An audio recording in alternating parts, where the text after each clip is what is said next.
Topiknya penguatan kapasitas sumber daya manusia dalam mendukung penerapan sistem manajemen K3 untuk meningkatkan produktivitas. Nah, kemudian kalau kita lihat judul ini adalah sistem manajemen keselamatan konstruksi. Apa kaitannya? Nah, ini perlu saya jelaskan dulu ya.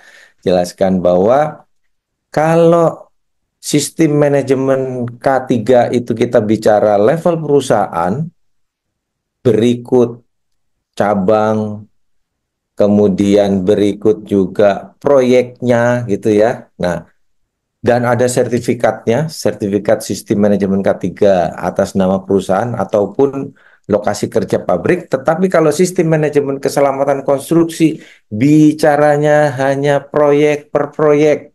Jadi melihatnya bagaimana sistem manajemen di proyek akan mensupport, ya akan mensupport SMK3, selalu dikaitkan dengan peranan kantor pusatnya, ya selalu dikaitkan dengan peranan kantor pusatnya. Yang kedua, bahwa sistem manajemen keselamatan konstruksi ini tidak hanya bicara tentang K3, tapi dia juga bicara tentang mutu keteknikan, ya keteknikan di situ ada tentang bagaimana bahan, proses kerja, standar kerja, peralatan kerja, material kerja.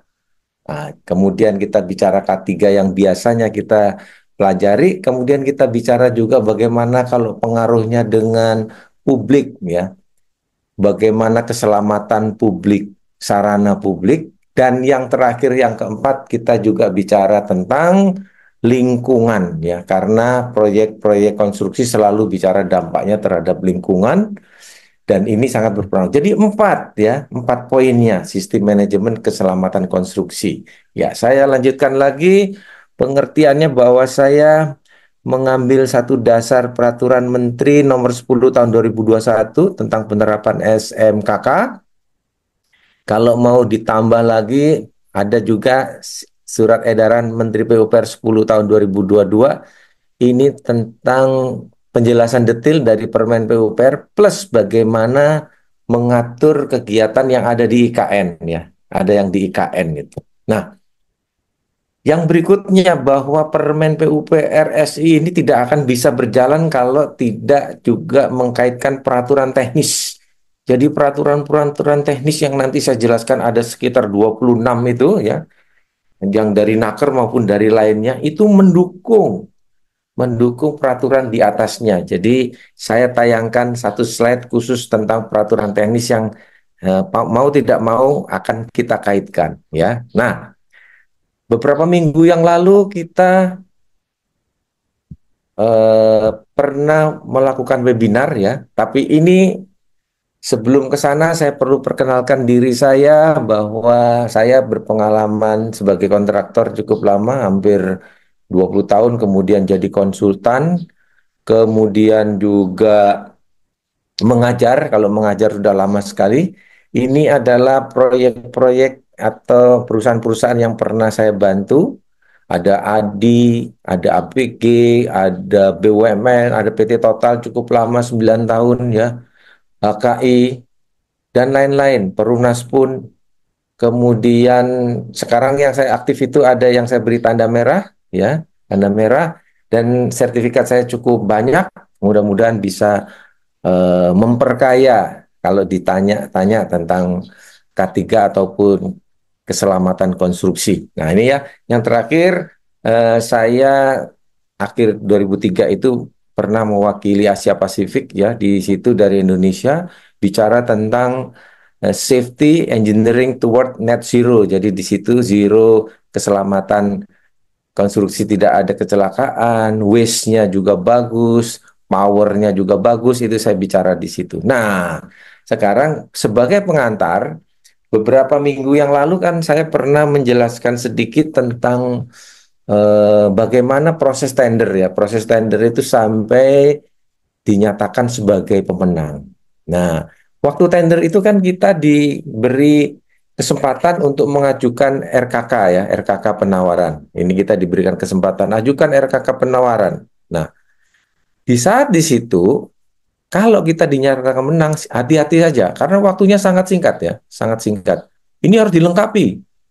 Ya, kurang-kurang lengkap nggak apa-apa waktu penawaran. Tapi begitu pada saat PCM ini sudah harus lengkap, ya, sudah harus lengkap. Kemudian dilihat lagi itu mengenai biaya SMKK-nya. Ini nanti jadi pedoman ya. Kemudian kalau waktu tender itu ada tanda tangan yang belum dilengkapi seperti komitmen dari kantor pusat, terus kebijakan SMKK di proyeknya belum lengkap karena manajernya juga baru ditunjuk gitu ya. Ini juga harus dituntaskan. Pada saat kapan? PCM. Kemudian dokumen tadi semua RKK itu harus ditandatangani dan disetujui oleh pemberi kerja. Nah, inilah kalau sudah ditandatangani, maka dipakai sebagai pedoman pelaksanaan. Ini waktunya mepet sekali ya. Masih beruntung waktu dalam proses PCM itu konsultannya sudah ada, lebih bagus ya, konsultan pengawas ya. Kalau nggak ada, ini agak pincang ya. Dalam beberapa kesempatan juga baru ketemu Pimpronya atau ownernya dengan kontraktor saja. Bisa begitu ya, bisa begitu. Nah, dari situlah kita beranjak RKK pelaksanaan yang ditandatangani itulah yang kita pakai untuk dalam penerapan. Nah, tetapi di dalam RKK pelaksanaan itu ada rencana-rencana juga, namanya rencana pelaksanaan ya. Nah, Anda bisa lihat nanti kalau ingin tahu detail dari sebelah kiri ini, sebelah kiri ini adalah bentuk pasal-pasal ya, pasal 1, 2, 3, 4 dan seterusnya sampai selesai dari Peraturan Menteri PU 10 tahun 2021. Saya sengaja membuatnya demikian supaya kita kalau belajar, kalau pakai Excel-nya tinggal menaruh kursornya di sini, keterangannya akan keluar ya. Ini sebagai pengantar nanti kalau peserta ada yang ingin dapat Excel-nya, saya kirimkan. Berikutnya, karena kita sudah masuk ke paragraf 2, paragraf 3 tentang tahap pelaksanaan pekerjaan konstruksi, ya, perhatikan bahwa penerapan SMKK pada tahap pelaksanaan itu yang dilaksanakan apa? Banyak di sini ya. Kalau konsultan masuk ke program mutu, ini di sini ada RKK, ada RMPK, ya, ada program mutu, ada RKPPL maupun RMLLP. Ini masalah manajemen lalu lintas dan lingkungan. Untuk pertanyaannya ini biasanya untuk yang kategori sedang dan besar ya risikonya itu. Kemudian eh, waktu pembahasan itu disesuaikan. Nah, ini disesuaikan lagi ya, disesuaikan lagi di lapangan. Nah, itulah yang namanya RKK pelaksanaan setelah disesuaikan. Nah, dibahas ya lagi, direview. Siapa yang mereview? Konsultan pengawas, direksi, dan pengguna jasa. Kemudian ditandatangani ya. Hati-hati di sini harus ada ditandatangani, disetujui. Nih, disetujui. Formatnya sudah disediakan ya. Disetujui pada saat rapat PCM. Kemudian setelah disetujui, maka kita pakai itu sebagai landasan. Nah, untuk konsultan pengawas ini dipakai berupa RKK pengawasan atau kalau pakai manajemen istilahnya beda ya, istilahnya beda. Jadi ini sudah persiapan yang namanya RKK pelaksanaan. Nah, sekarang saya lanjut lagi setelah pelaksanaan ini kan bagaimana realisasinya ya. Nah, ini yang belum lengkap biasanya teman-teman. Kalau waktu tender belum lengkap, maka fakta komitmen ini yang ditandatangani oleh eh, pengawas misalnya ini untuk pengawas ya khusus ya kepala pengawas pekerjaan ya dilengkapi. Kemudian fakta komitmen dari kantor pusatnya kontraktor ini kan kalimatnya perusahaan tertinggi, jabatan tertinggi dia harus dilengkapi. Ini dilengkapi semua. Kemudian waktu PCM juga kebijakan yang ditandatangani manajer kontraktor ini juga dilengkapi. Poinnya di sini adalah kalimat nomor 1, menjalankan komitmen ya, menjalankan komitmen yang ada di sini ya. Yang kedua yang paling penting adalah kebijakan penghentian pekerjaan konstruksi. Ini hati-hati di sini. Jadi ada poin-poin penting yang bisa dipelajari. Ini harus dilengkapi, harus dilengkapi. Dan formatnya sudah bagus seperti ini, boleh berubah-ubah sedikit ya, masih boleh. Ini yang biasanya kurang lengkap waktu di tender masih masih boleh ya, tidak menggugurkan ya. Tapi setelah PCM ini harus lengkap. Nah, kemudian Anda mau tidak mau akan ditanyakan prosedurnya apa aja sih yang mau Anda pakai. Berdasarkan pengamanan saya, paling tidak kalau mau lengkap ya, kalau mau lengkap itu ada sekitar 30 prosedur, bentuknya mau sederhana, mau rumit, pokoknya ada 30 sekitar itu. Tapi untuk yang kontraktor kecil ya, proyek-proyek kecil mungkin tidak sampai 30 ya.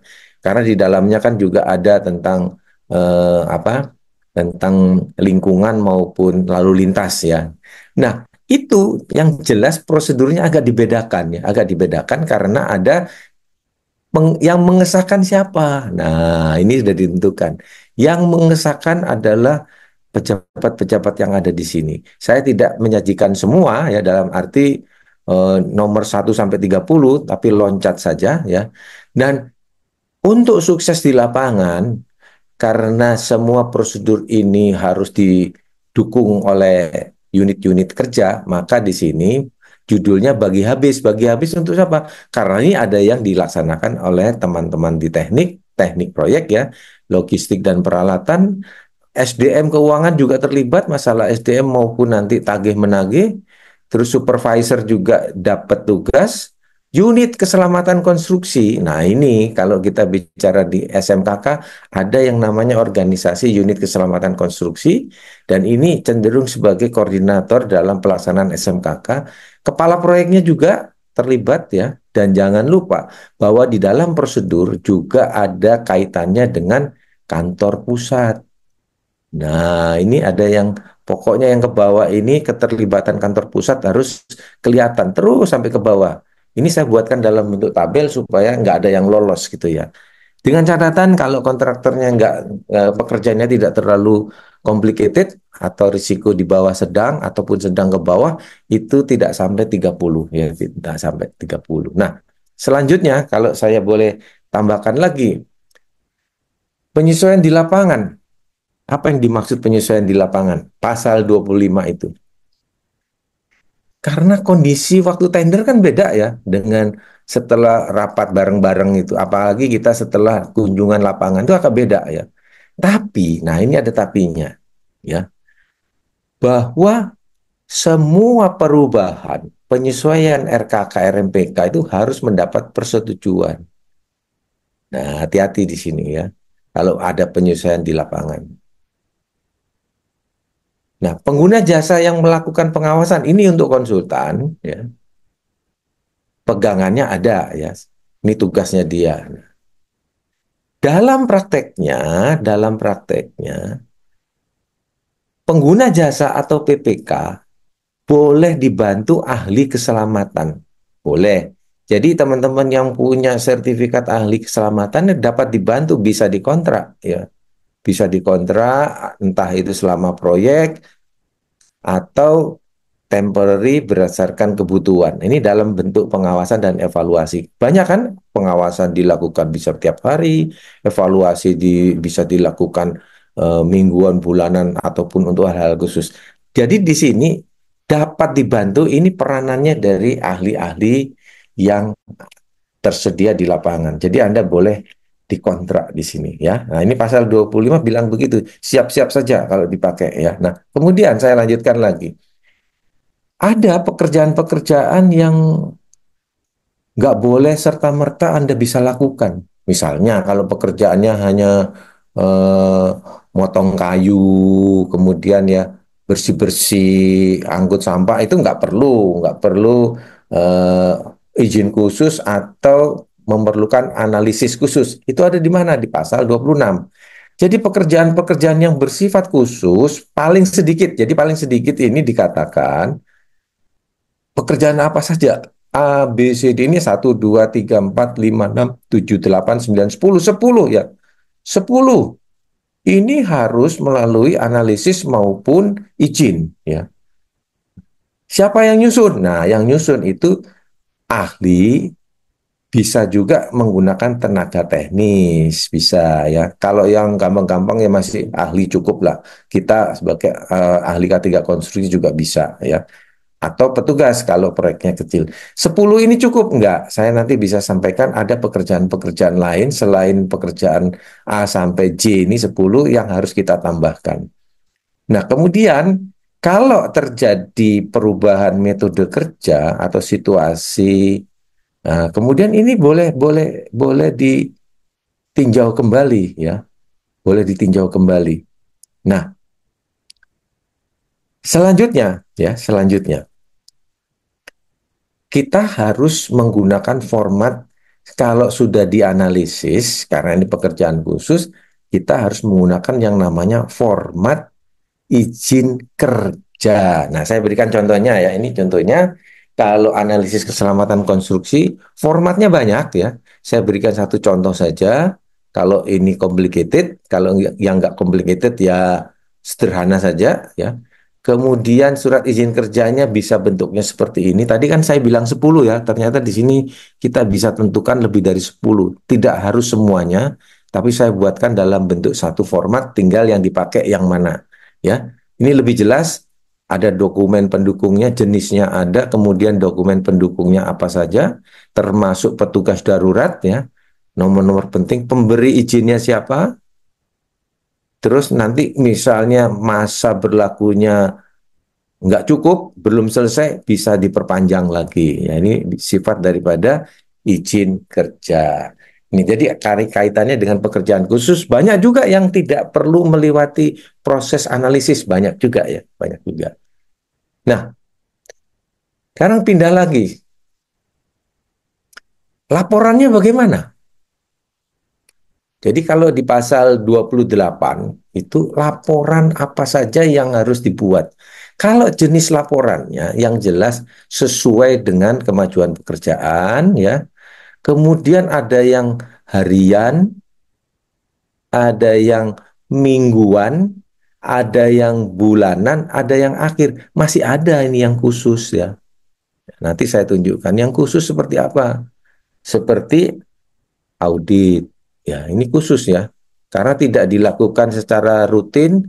Kemudian yang kedua yang khusus itu adalah performance. Performance itu kinerja ya. Nanti saya beritahu juga.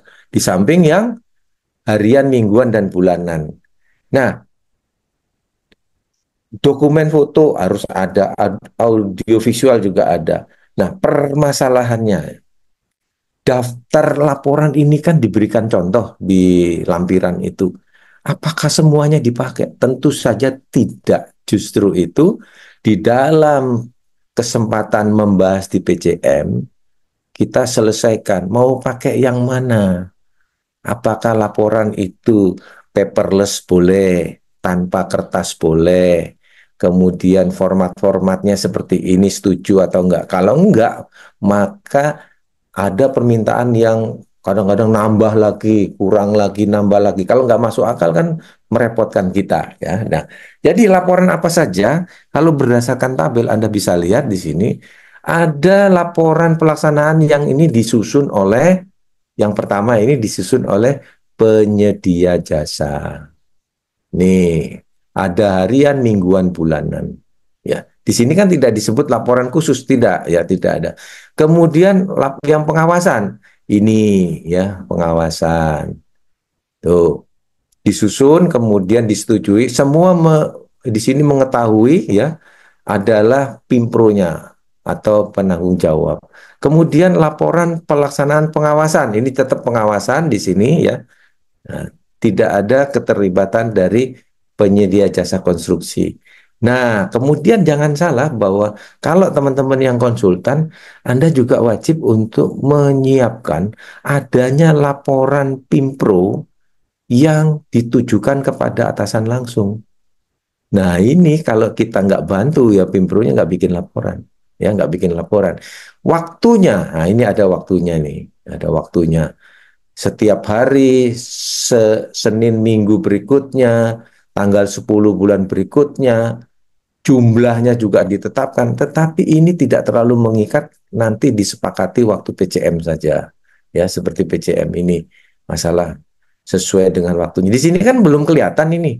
Audit juga nggak kelihatan kan, nanti adanya di laporan khusus, tapi laporan khususnya di sini nggak ada di kontraktor. Padahal di sini ada masih tambahan dua lagi ya, dua laporan. Nah, nanti saya jelaskan jenis-jenisnya. Yang ini penting, ya slide berikutnya itu penting bahwa Anda harus tahu persis apa saja yang bisa mengurangi beban kita dan kita sepakati waktu PCM. Ini dia.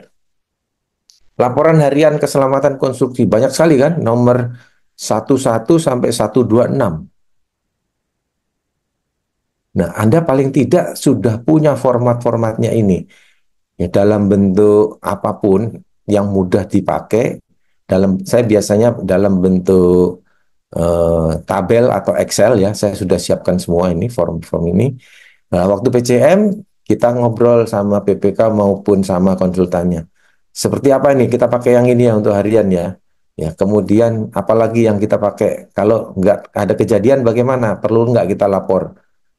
Oh, enggak, atau lapor tapi nol, ya, enggak ada kejadian misalnya, enggak ada kejadian kecelakaan kecil. Apakah perlu lapor? Tetap Mas, misalnya formulirnya tapi kosongin tidak ada kejadian. Seperti itu contohnya ya. Kemudian laporan mingguan. Nih, kita sepakati dulu. Oh, formatnya seperti apa? Anda sudah harus siap ya. Anda sudah harus siap apakah yang harian tidak dikirim tapi cukup yang dikirim mingguan saja. Filenya khusus di kontraktor, bisa begitu. Kemudian pindah lagi ke laporan bulanan. Ini laporan bulanan. Banyak juga kan? Nah, ini fokus ya. Coba di sini. Ada formulir kesiagaan tanggap darurat contohnya 34. Nah, kalau kita memang nggak ada latihan, ya nggak ada evaluasi, apakah harus dilapor? Formulir pemeriksaan APAR, ini berarti kan bulanan ini. Padahal di hariannya juga ada. Ya, di hariannya bisa aja nih. Ini di sini formulir lembar periksa APAR. Di sini juga ada. Kita sepakati semua. Format-formatnya sudah siap duluan ya, sudah siap duluan. Nah, ada juga laporan statistik. Nah, di sini kan kita nggak lihat nih, ya, laporan yang bersifat khusus. Ini ada nih, formulir laporan investigasi kecelakaan. Kalau ada kecelakaan, maka pasti ada nih, ya, ada investigasinya. Berarti ada prosedurnya, ada orangnya, ada laporannya. Nah, yang dituntut lagi adalah laporan cuaca. Ini sudah biasa, kita bisa bikin satu lembar selama berapa hari juga bisa dibuat ini. Dan yang kelima adalah lembar indikator kunci kinerja. Nanti saya berikan contohnya juga. Plus yang tidak dinyatakan di sini adalah laporan audit SMKK ya. Jadi laporan audit SMKK ini ketentuannya kalau proyek itu eh, dalam setahun selesai ya cukup satu kali dibuat ya. Tapi kalau proyeknya 2 tahun, lebih dari 1 tahun harus dilakukan 2 kali ya. Kalau indikator kunci ini terus dimonitor tiap bulan ini ya. Tiap bulan harus ada ini laporannya. Nanti bentuknya seperti apa nanti saya jelaskan. Nah, yang perlu diingat lagi teman-teman, ini adalah tugas dari pengawas maupun tugas dari Pimpro, juga tugas dari kontraktor untuk membuat laporan akhir. Detailnya nanti saya jelaskan, tapi ini dalam bentuk checklist dulu ya. Ada contoh format pemeriksaan untuk penyerahan pertama, kemudian pemeriksaan akhir, kinerja RKK-nya bagus atau tidak, usulan perbaikan untuk proyek-proyek berikutnya. Ini adalah checklist pelaksanaannya. Nah, sekarang saya loncat lagi. Bagaimana dengan evaluasi kinerja? Nah, ini kan dilakukan juga setiap bulan. Nah, kalau setiap bulan di sini ada evaluasinya, saran saya menggunakan yang namanya performance indikator. Ya, performance indikator yang leading, lagging indikator itu nanti saya berikan ya di slide-slide berikutnya. Kemudian yang dilakukan evaluasi ya semua RKK, RMPK, program mutu, RKPPL kalau ada dan RM LLP. Nah, ini ya, ini kalau LL ini pasti lalu lintas, kalau ini adalah lingkungan ya. Nah, dari hasil performan ataupun evaluasi itu ya ditingkatkan. Berarti apa? Pasti ada nilai bulan ini, nilai bulan berikutnya harus naik, nilai bulan berikutnya juga harus naik. Ini lah, naik-naiknya ngukurnya gimana? Nah, itu yang penting. Itu yang tidak dijelaskan di dalam permen, maka kita harus membuatnya sendiri ya.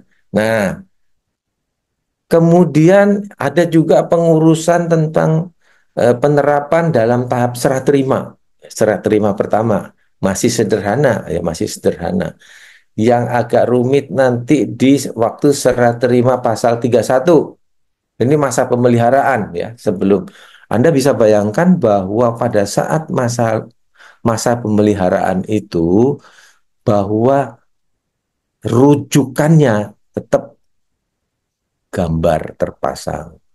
Panduan keselamatan ini hati-hati sekali. Sudah harus lebih detail lagi. Disusun oleh siapa? Penyedia jasa.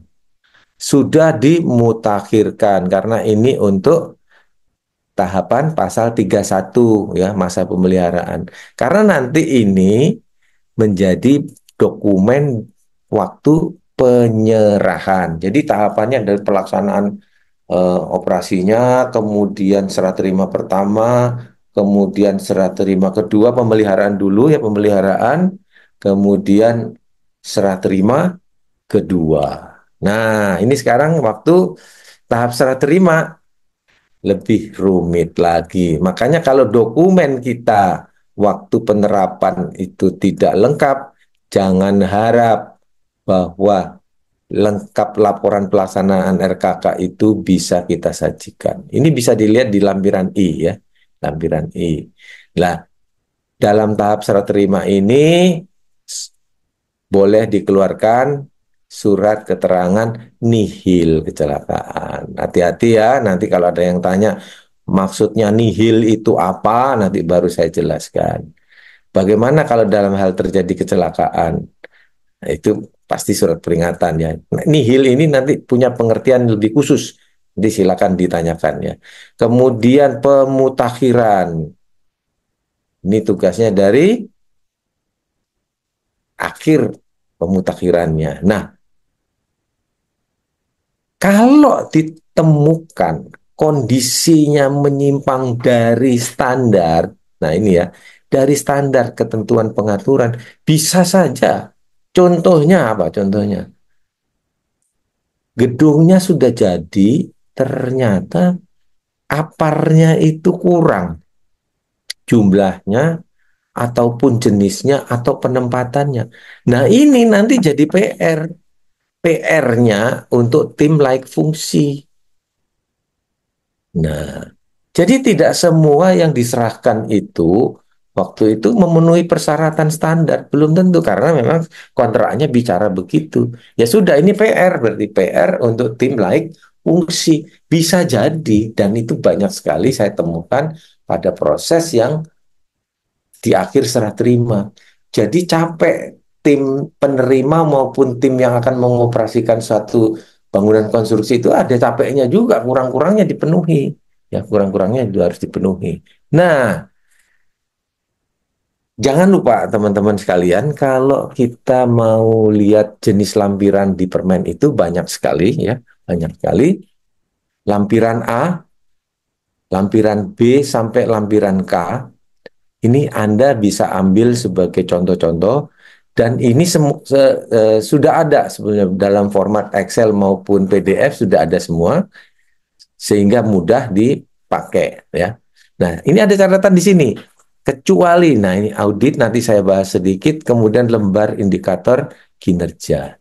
Nah, sekarang kita lihat biaya. Nanti juga saya tunjukin ya. Ini biaya ini menjadi penting kalau di dalam SMKK karena kita akan tagihkan kalau kita sudah melaksanakan program keselamatan konstruksi, laporan, pembinaan, misalnya ya, latihan, pengadaan APD, rambu-rambu dipasang, papan pengumuman, itu kan jadi tagihan semua ya. Hati-hati, itu dasarnya adalah biaya SMKK yang direncanakan dan realisasi.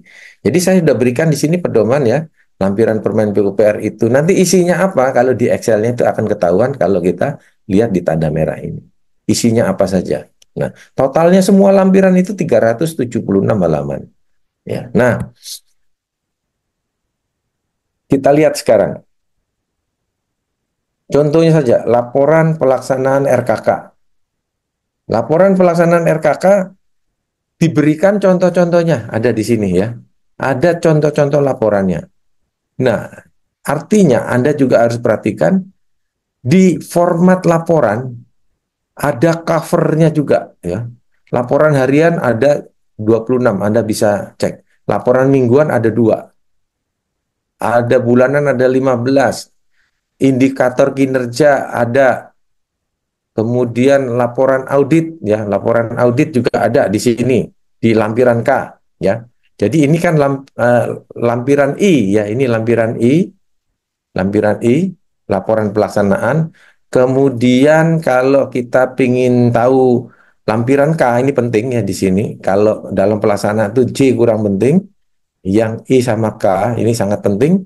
Anda bisa lihat di sini ada surat peringatan biaya penerapan SMKK. Ini penting, termasuk rinciannya. Analisis tadi sudah saya uraikan, spesifikasi standar APD, APK itu Anda bisa lihat di lampiran K.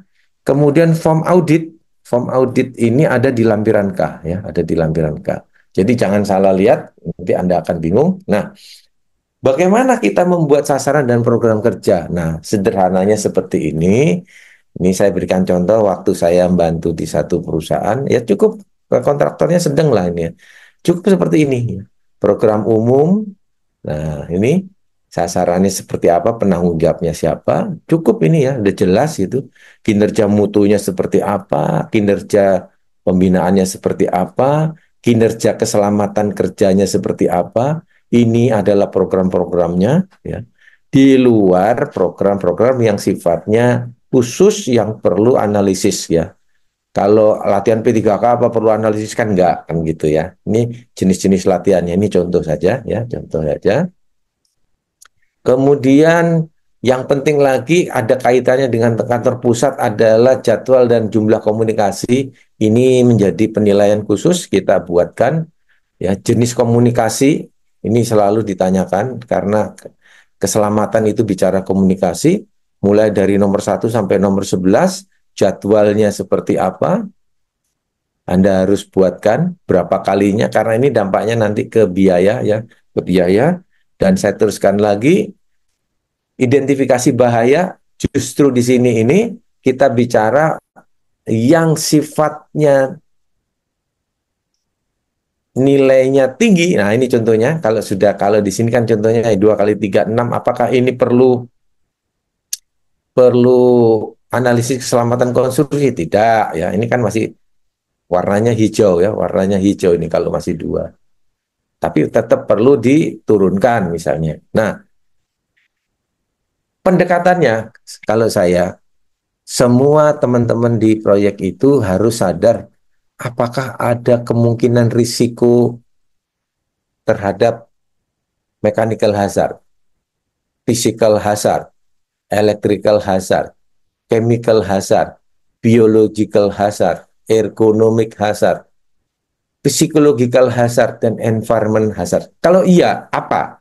Nah, kalimat-kalimat atau kata-kata yang ada di sini itu adalah perbendaharaan kita yang bisa dipakai dalam menerapkan keselamatan konstruksi ya. Ini baru bagian loh. Kita belum bicara tentang eh, bagaimana keselamatan material, bagaimana keselamatan alat, belum ini. Baru bicaranya baru sebagian, tapi sudah cukuplah kata-kata ini mewakili bahaya atau risiko yang bisa terjadi di konstruksi. Nah, jangan lupa teman-teman bahwa kejadian-kejadian tadi itu harus diselesaikan berdasarkan peraturan teknis. Jadi Anda tetap berpikir, apakah ada bahaya di ketinggian? Kalau ada, aturannya ada. Ya, ini aturannya. Apakah ada bahaya kebakaran? Aturannya ada. Pesawat tenaga, kita punya genset, kita punya alat tamping, kita punya alat produksi potong besi, ya, apa bor pakai alat listrik, alat potong yang besar-besar, itu kan masuk pesawat tenaga dan produksi, peraturannya ada. Di sini saya ingin menjelaskan bahwa sebetulnya peraturan teknis ini adalah yang saling menguatkan apa yang sudah saya jelaskan di tadi ya. Kalau ada ruang terbatas di proyek gedung ya, ruang-ruang yang untuk air kotor itu kan masuk dalam kategori ruang terbatas ya. Aturannya ada, silakan Anda lihat. Semua daftar peraturannya ini harus feeling Anda harus jalan di situ. Oh ada, baru kita masuk ke peraturannya. Cukup pemahaman dan ingatan itu pakai satu slide ini saja ya. Kemudian di luar itu kita tadi sudah bicara bagaimana kalau eh, risiko, tadi kan risiko-risiko kalau terjadi mechanical, physical, dan seterusnya. Hati-hati teman-teman, kalau di konstruksi, kita juga harus memperhatikan risiko dari kerusakan peralatan. Ya, ini di luar ya. Risiko dari kerusakan peralatan, risiko dari kerusakan dan ketidaktersediaan material-material penting. Ya, misalnya materialnya bisa habis atau kurang atau datangnya lambat atau harus import atau harus bikin baru, itu harus diperhitungkan di dalam sistem manajemen keselamatan konstruksi. Yang terakhir yang harus kita perhatikan adalah risiko tentang lingkungan. Nah, risiko tentang lingkungan itu dibagi menjadi satu di sini yang saya beri warna lain, dua ini warna biru, tiga warna hijau. Kalau yang tiga ini kita bicaranya kerusakan terhadap akses jalan. Akses jalan ya, kalau kita jalan tol, kadang-kadang kan menggunakan akses jalan nih, rusak gitu ya. Nah, yang keempat itu adalah kadang-kadang kan kalau kita bikin jalan, bikin bendungan, itu kan menggunakan akses yang dimiliki masyarakat. Aset masyarakat juga bisa kan? Nah, ini sampai 5 juga begitu. Ini. Yang terakhir, 6, kita harus memperhatikan apa? Memperhatikan kalau terjadi kemacetan, itu ada toleransinya ataupun tidak ada toleransinya, ya.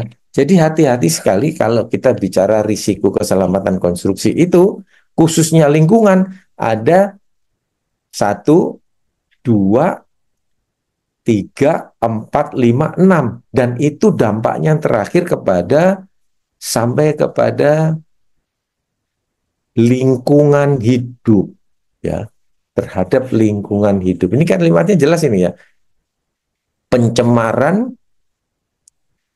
sampai kepada taman nasional yang berhubungan dengan flora dan fauna. Ini saya sengaja rapikan supaya gambarannya menjadi jelas. Macet kalau sudah lebih dari 2 jam, proyek Anda mengakibatkan kemacetan, itu levelnya 5. Berarti Anda harus berusaha untuk menurunkannya menjadi kurang dari 30 menit. Itu pun masuk dalam level 2. Nah, cara membacanya begitu. Ini membantu Anda dalam memanage penerapan di lapangan. Ya, ini saya berikan satu gambaran. Kalau level-levelnya ada tingkat kekerapannya, ini ada contoh 1, 2, 3, 4, 5 ya. Nah, di sini jelas warnanya hijau, langsung saja Anda kerja tanpa analisis gitu kan katakanlah.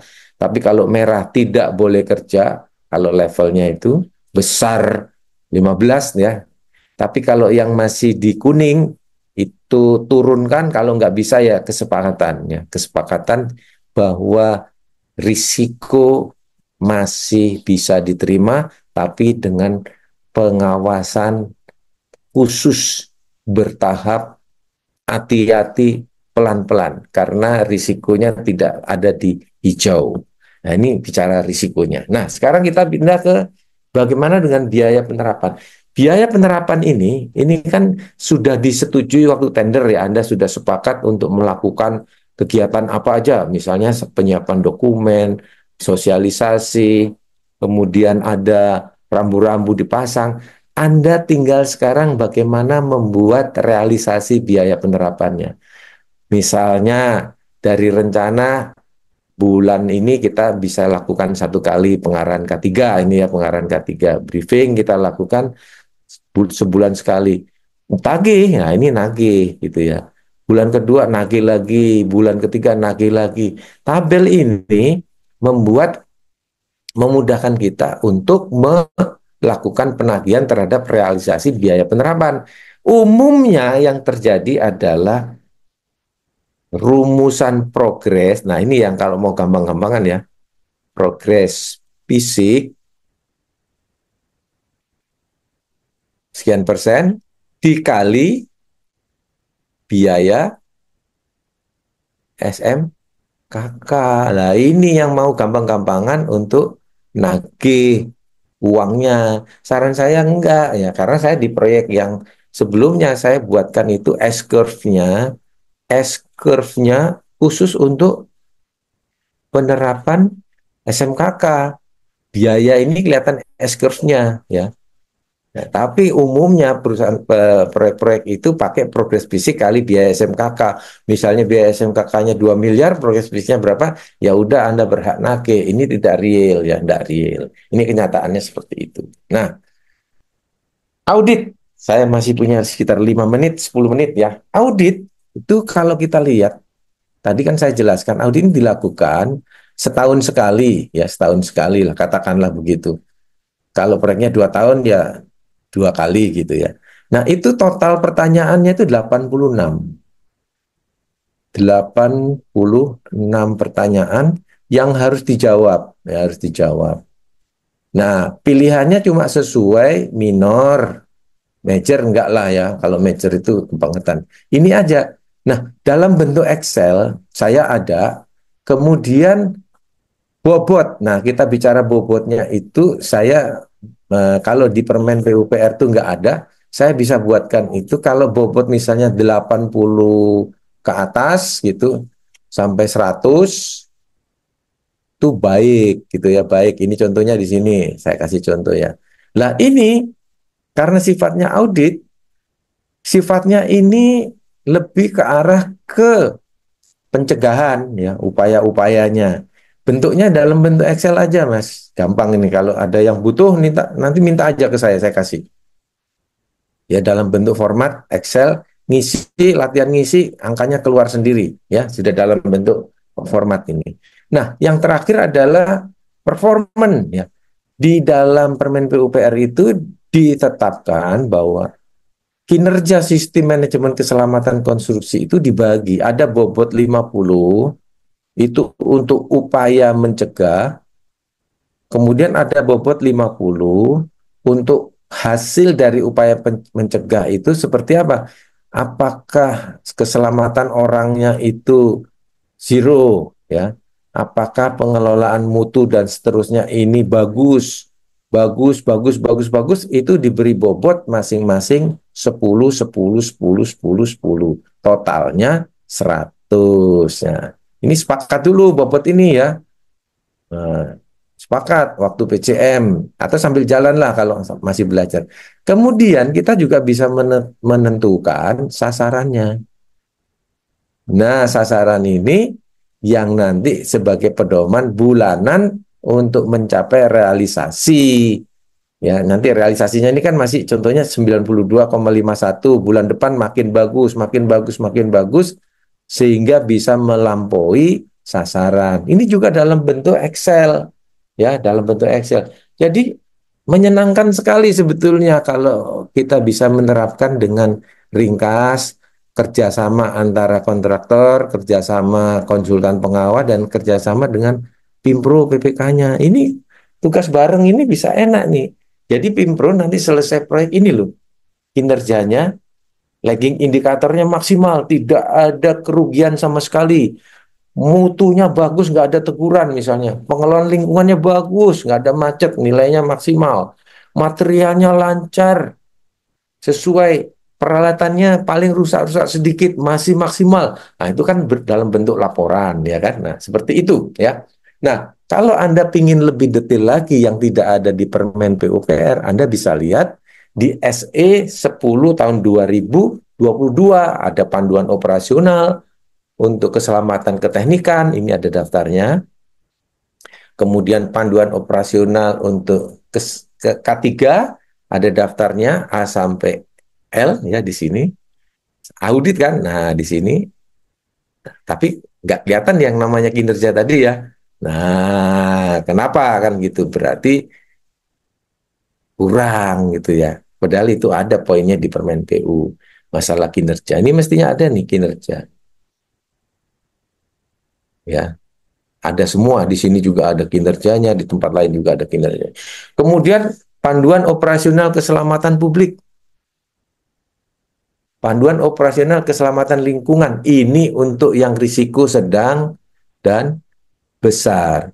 Tapi dalam kenyataannya saya kepada kontraktor yang kecil pun kalau memang Anda ngotorin, Anda perlu tetangga kiri kanan ya lakukan walaupun tidak mutlak harus menjadi laporan yang lengkap ya.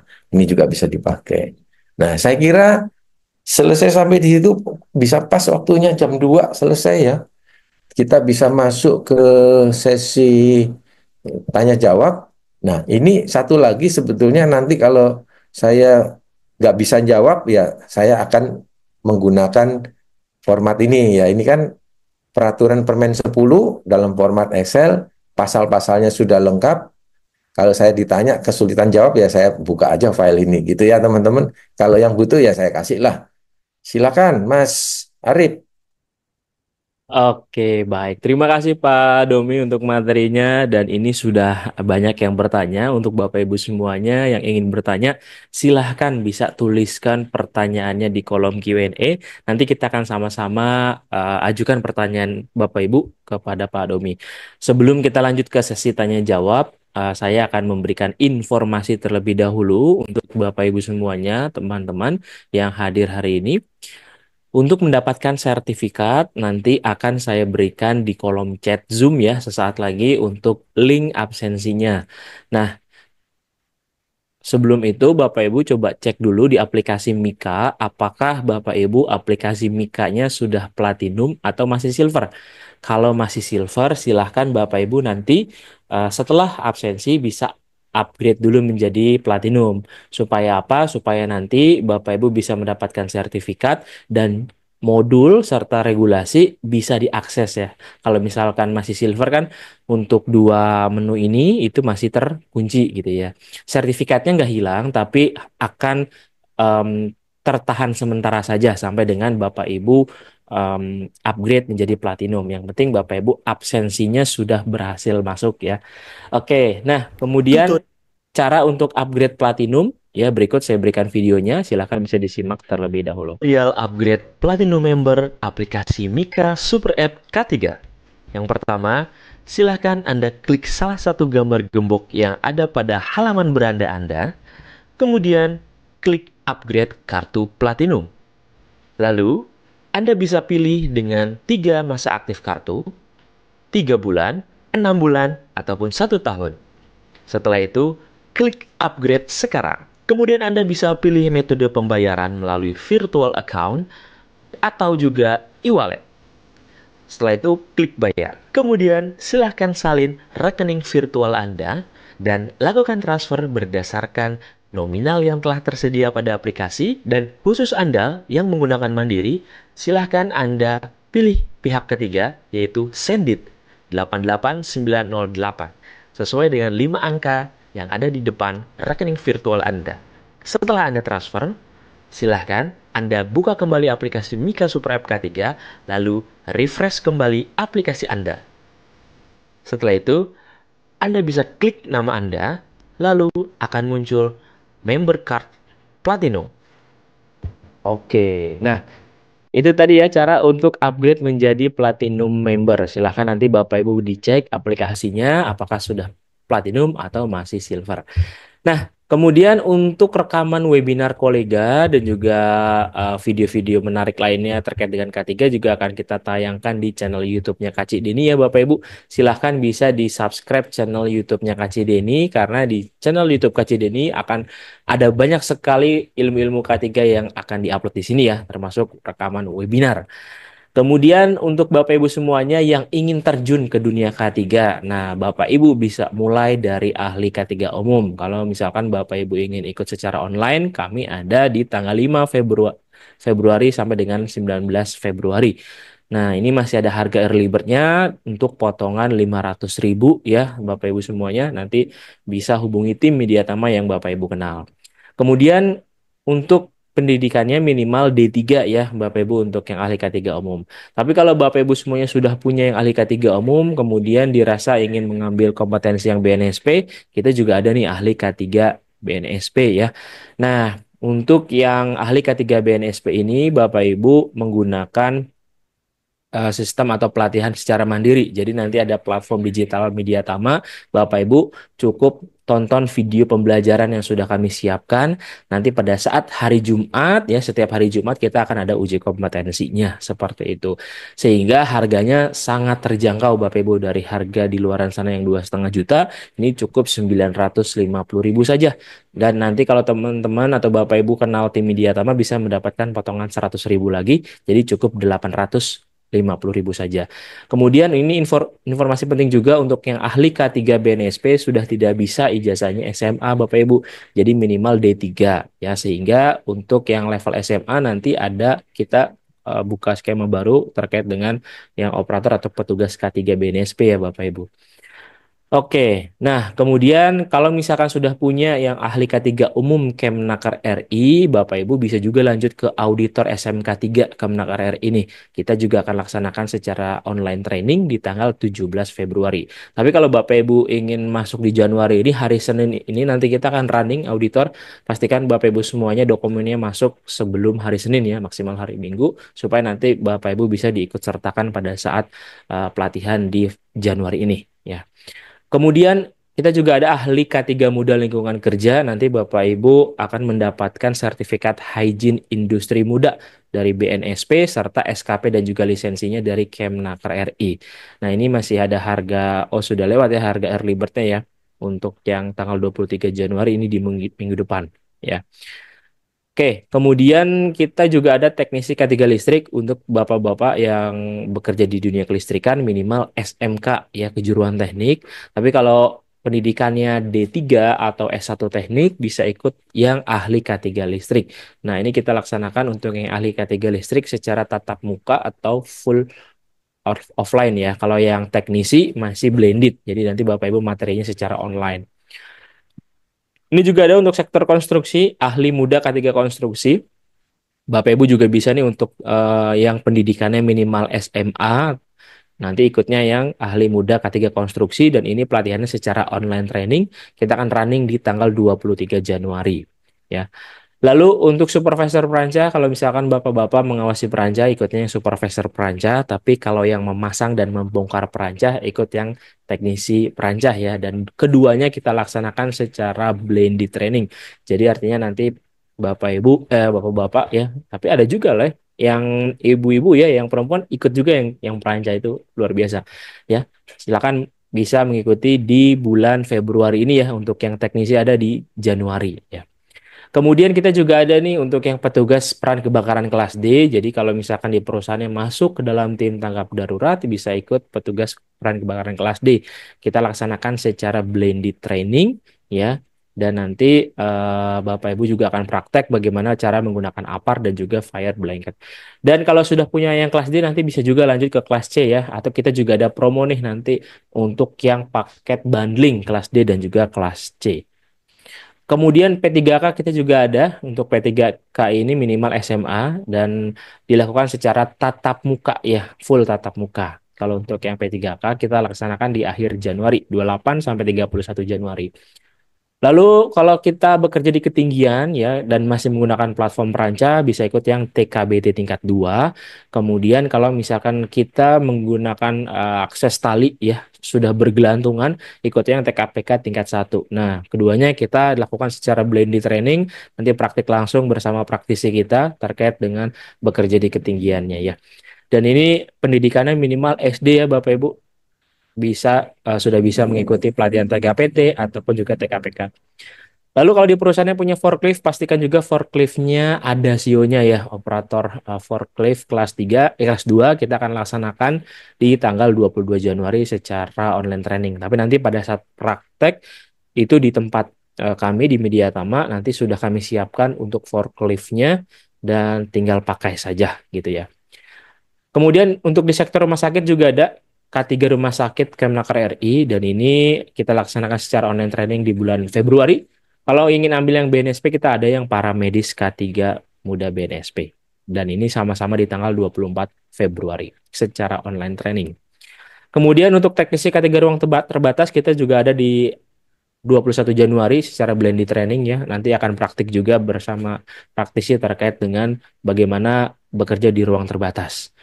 Lalu untuk di sektor migas, kita ada operator K3 migas dan pengawas K3 migas. Bedanya di pendidikannya, kalau untuk yang operator itu minimal SMA atau SMK, tapi kalau yang pendidikannya D3 bisa langsung ambil yang pengawas K3 migas.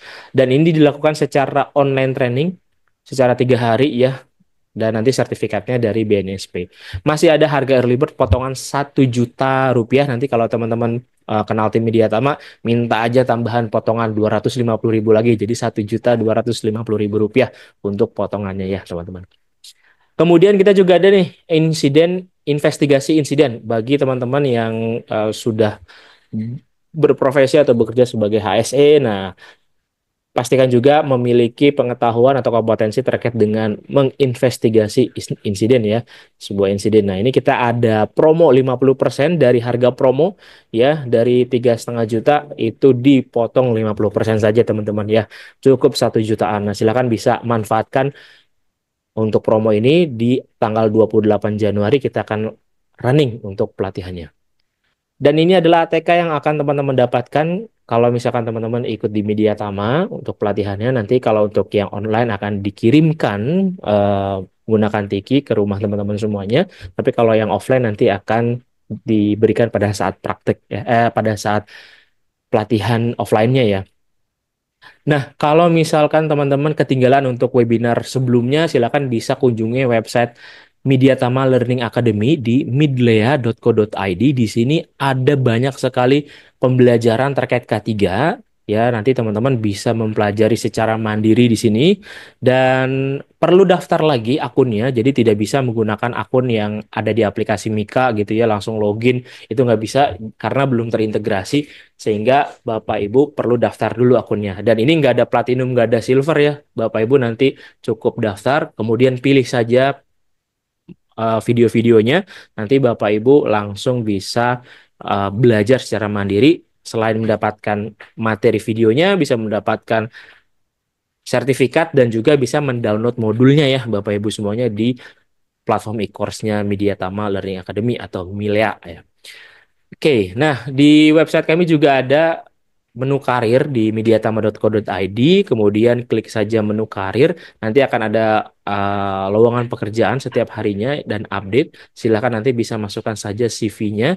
Kalau belum punya CV, di aplikasi Mika kita sudah siapkan menu buat CV online. Nah, ini saya sampaikan setiap Sabtu supaya Bapak Ibu bisa menggunakan fitur buat CV online secara gratis. Ya. Dan ini nanti Bapak Ibu bisa langsung simpan dan download saja untuk CV yang sudah dibuat. Oke, kalau ada yang ingin mengetahui lebih lanjut terkait informasi pelatihan ataupun in-house training, silahkan bisa hubungi nomor yang tertera di depan layar atau bisa WhatsApp tim sales kami, ada Beni, Risma, Soka, dan juga Amanda. Pastikan teman-teman sudah memfollow akun sosial media kami di Instagram @mediatama, Facebook Tama Mediatama Sertifikasi, YouTube-nya Kak Cik Deni, jangan lupa di-subscribe dan follow akun TikTok-nya Kak Cik Deni. Dan yang terakhir, kalau misalkan Bapak Ibu ada yang ingin kerjasama sebagai sponsor, silahkan bisa hubungi juga nomor yang tertera di depan layar. Serta untuk teman-teman instruktur ya, yang ingin sharing ilmu untuk di webinar kolega silahkan bisa hubungi nomor saya. Ini adalah nomor saya. Nanti Bapak Ibu silahkan bisa mengajukan diri untuk menjadi pembicara di webinar kolega. Oke, ini sudah makin banyak yang bertanya Pak Domi terkait dengan Ya. materi kita hari ini. Namun saya akan berikan dulu absensi untuk teman-teman yang masih standby. Silahkan bisa mengisi absensi terlebih dahulu yang saya sudah berikan di kolom chat. Nah, silahkan bisa diisi dulu dan nanti bisa kembali lagi ke ruang Zoom ini ya Bapak Ibu. Kita lanjut Pak Dom untuk pertanyaan pertama dari Pak Chandra. Iya. Kenapa di Permen 10 PUPR 2021 K3L berubah menjadi K2K nih Pak? Silahkan. Nah, itu pertanyaan bagus itu. Iya, saya share ya. Nih, Boleh Pak. iya, udah keluar ya. Sudah. Nah, ini dia. Kalau kita bicara tentang K3L, ya K3L berarti kita hanya bicara keselamatan kesehatan kerja termasuk lingkungan kerja, betul ya? Kalau kita bicara di peraturan Naker itu ada lingkungan kerja. Nah, di situ kita bicara hak tenaga kerja, penjaminan perlindungan, termasuk nanti asuransi ya, terus penyebaran penyakit, kemudian ada pencegahan HIV/AIDS, NAPSA segala macam TBC. Nah, kemudian masalah lingkungan kerja yang tadi kita sudah bahas. Makanya dulu namanya K3L. Ternyata eh, bagi orang-orang konstruksi berpikir sepertinya keselamatan K3 itu nggak cukup, nggak cukup. Maka dipikir lagi proyek ini kan luar biasa luasnya, bisa nabrak kemana-mana. Dan apakah keteknikan, kan kecelakaan itu sering terjadi karena kegagalan teknik, ya, kegagalan teknik itu. Maka muncullah ide untuk memikirkan, berarti sekarang namanya bukan K2K, namanya itu K4 justru, ya, K4. Maka terbitlah keselamatan keteknikan konstruksi yang memenuhi ketentuan tentang, nah, karena kenapa? Konstruksi itu kan mulai dari perencanaan. Perencanaan itu pengkajian aja coba membayangkan satu tanah kosong, hutan, sungai mau dibikin bendung gitu kan, hutan mau dibikin jalan tol, itu kan awalnya kan harus direncanakan dulu. Nah, maka sudah bicara tentang keselamatan, keselamatan keteknikan. Di dalamnya juga kita juga bicara tentang keselamatan dan kesehatan kerja. Lihat di sini standar perencanaan juga memperhatikan keselamatan, kesehatan dan keberlanjutan. Waktu perancangan merancang ini sudah lebih detail juga memikirkan itu ya. Kemudian dalam pelaksanaannya kita bicara masalah mutu dan pelaksanaan. Kita bicara juga mutu bahan. Kalau bahannya nggak bagus, jadi masalah kan gitu. Secara teknis ya, secara teknis. Bisa jadi bahannya juga berbahaya, bisa ya kan. Terus eh, peralatan kelaikan peralatan, ada alat berat. Ternyata ini hanya satu bidang tambahan terhadap K3L. Ya. Berarti kita bicara tentang selamat teknik konstruksi. Ternyata itu juga nggak cukup. Karena proyek-proyek kita itu kadang-kadang bisa mengacaukan eh, publik ya. Makanya ada keselamatan publik ya, keselamatan publik yang ada di lingkungan proyek. Publik ini bicara publik. Ada sarananya, ada bangunannya, ada masyarakatnya celaka kan gitu kan ya. Nah, ternyata kalau proyek-proyeknya itu seperti jalan tol, bendungan, konstruksi yang jauh di pedalaman, nggak cukup. Kita harus juga memperhatikan tentang keselamatan lingkungan. Nah, ini kita bicara yang lebih luas lagi. Maka teman-teman di konstruksi berpikir bahwa apakah boleh membuat satu sistem, tapi tidak boleh sebagai tandingan dari SMK 3. Nah, maka dibuatlah bukan ngatur perusahaan, tetapi yang diatur proyeknya, bukan kantor pusatnya. Bukan, sekali lagi, bukan mengatur kantor pusatnya, tetapi mengatur proyeknya. Nah, itulah makanya namanya standarnya sudah K4, bukan K3 lagi. Itu jawabannya, Mas ya. Berubah seperti itu. Tidak bertabrakan, nanti kan ada pertanyaan berikutnya. Ini tersendiri, ya beda sendiri. Itu jawabannya. Kemudian eh, apa? eh, ini sekaligus ke menjawab pertanyaannya Kadek ya. Boleh, Pertanyaan Pak. Kadek, apakah perusahaan konstruksi yang sudah menerapkan sudah disertifikasi SMK 3 juga harus menerapkan sistem keselamatan konstruksi? Nah, jawabannya saya kasih di sini. Lihat ya. Oh, ini belum di stop share-nya.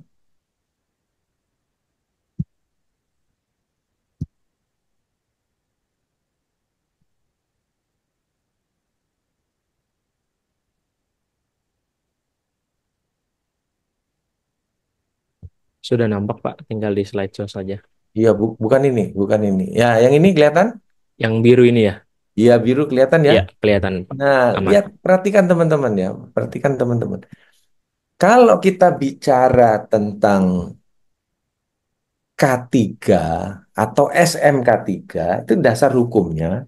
Dasar hukumnya adalah Undang-Undang 13 tahun 2003 Ketenagakerjaan yang turunannya PP 50, yang dinilai adalah perusahaan ya. Yang dinilai adalah perusahaan, dan perusahaan yang seperti apa yang harus menerapkan, yang berisiko tinggi atau pekerjanya lebih dari 100, kan gitu. Apakah proyeknya juga dinilai? Iya, tapi sebagai sampling. Jadi perusahaan yang diperiksa, kantor pusat yang diperiksa, samplingnya mengambil beberapa proyek. Kan gitu kan ya, ngambil beberapa proyek. Tidak semua proyek dilakukan audit eksternal. Bagaimana dengan SMKK? SMKK itu kita bicaranya berdasarkan Undang-Undang Nomor 2 Tahun 2017 yang diatur semua proyek. Nah, yang diatur ini semua proyek. Nih, semua proyek, ya semua proyek. Kemudian, apakah kalau sudah punya SMK 3 perusahaan harus melakukan diploma? Iya, jawabannya karena beda dasar hukumnya, beda sasarannya. Kalau ini semua proyek, kalau di SMK 3 ini samplingnya proyek untuk eksternalnya. Apakah ada sertifikat? Tidak ada, ya. Sertifikat untuk SMKK tidak ada. Ya, saya kira itu jawabannya yang terkait dengan SMKK dan SMK 3. Nah, Oke. kemudian sekaligus ada kaitannya lagi pertanyaan berikutnya ini. Mana ya? Yang Atau saya jawab Mas Suparman Oke, ya. Pak Suparman boleh, Pak, untuk Pak Suparman sertifikasi itu, nih, Pak. ya Pak, kalau di luar negeri sebagai pengawas proyek untuk sertifikasi K3 nasional, bentar lari-lari ini. Berlaku, Oke. mau tanya apakah ada sertifikat, oh K3 internasional ada ya? Ada. Eh, Tergantung negaranya ya. Saya punya yang dari Inggris. Inggris itu bisa berlaku untuk negara-negara persemakmuran ya. Ada. Saya punya itu. Anda bisa ambil. Ambilnya di mana? Kayaknya di Indonesia ada deh. Ya, kayaknya di Indonesia ada. Siapa tahu nanti ya, Mas Arief bisa usulin ini. Kita bikin kerjasama, Mas, kerjasama dengan Inggris, kemudian lakukan di Indonesia. Ya, lakukan di Indonesia. Saya kira menjembatani. Boleh, Contohnya boleh. saya kalau kalau ke eh, Singapura, kayak ke Persemakmuran Inggris masih berlaku sertifikat saya, ya, karena itu dominion Inggris ya, gitu ya. Jadi bisa, ya. Nah, Oke. kemudian Mas siapa? Satya Bayu. Mas Satya Bayu, bagaimana terjadi Bagaimana pelanggaran Jen? terhadap Pelanggaran terhadap Undang-Undang Undang-Undang K3 K3 nih, Pak? saat pekerjaan sedang berlangsung? Mm-mm. Kerap saya temui perusahaan kontraktor daerah belum sepenuhnya melaksanakan SMKK secara baik ya. Perhatikan, Ya, kalau kita berdasarkan Undang-Undang 170, ada apa? Ada sanksi pidananya. Kan gitu, ada sanksi pidananya. Bahkan sanksi denda ada. Itu kalau kita bicara Undang-Undang 170. Tapi Undang-Undang 170 eh, Yang kena itu pemberi kerja, justru kontraktornya, ya, justru kontraktornya yang kena. Terus bagaimana dengan SMKK? Kalau berdasarkan SMKK, kecuali pidana, pidana itu celaka ya, celaka, kemudian merugikan pihak ketiga, itu pakai kitab undang-undang hukum pidana.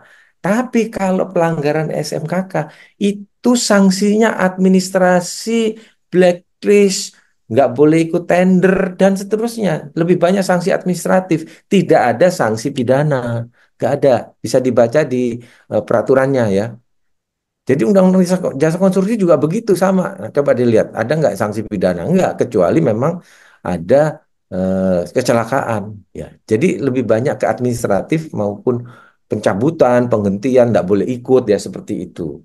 Denda ya. Nah, terus bagaimana di konsultan? Ingat saja di pasal 2 di SMKK itu ada tugas dan tanggung jawab.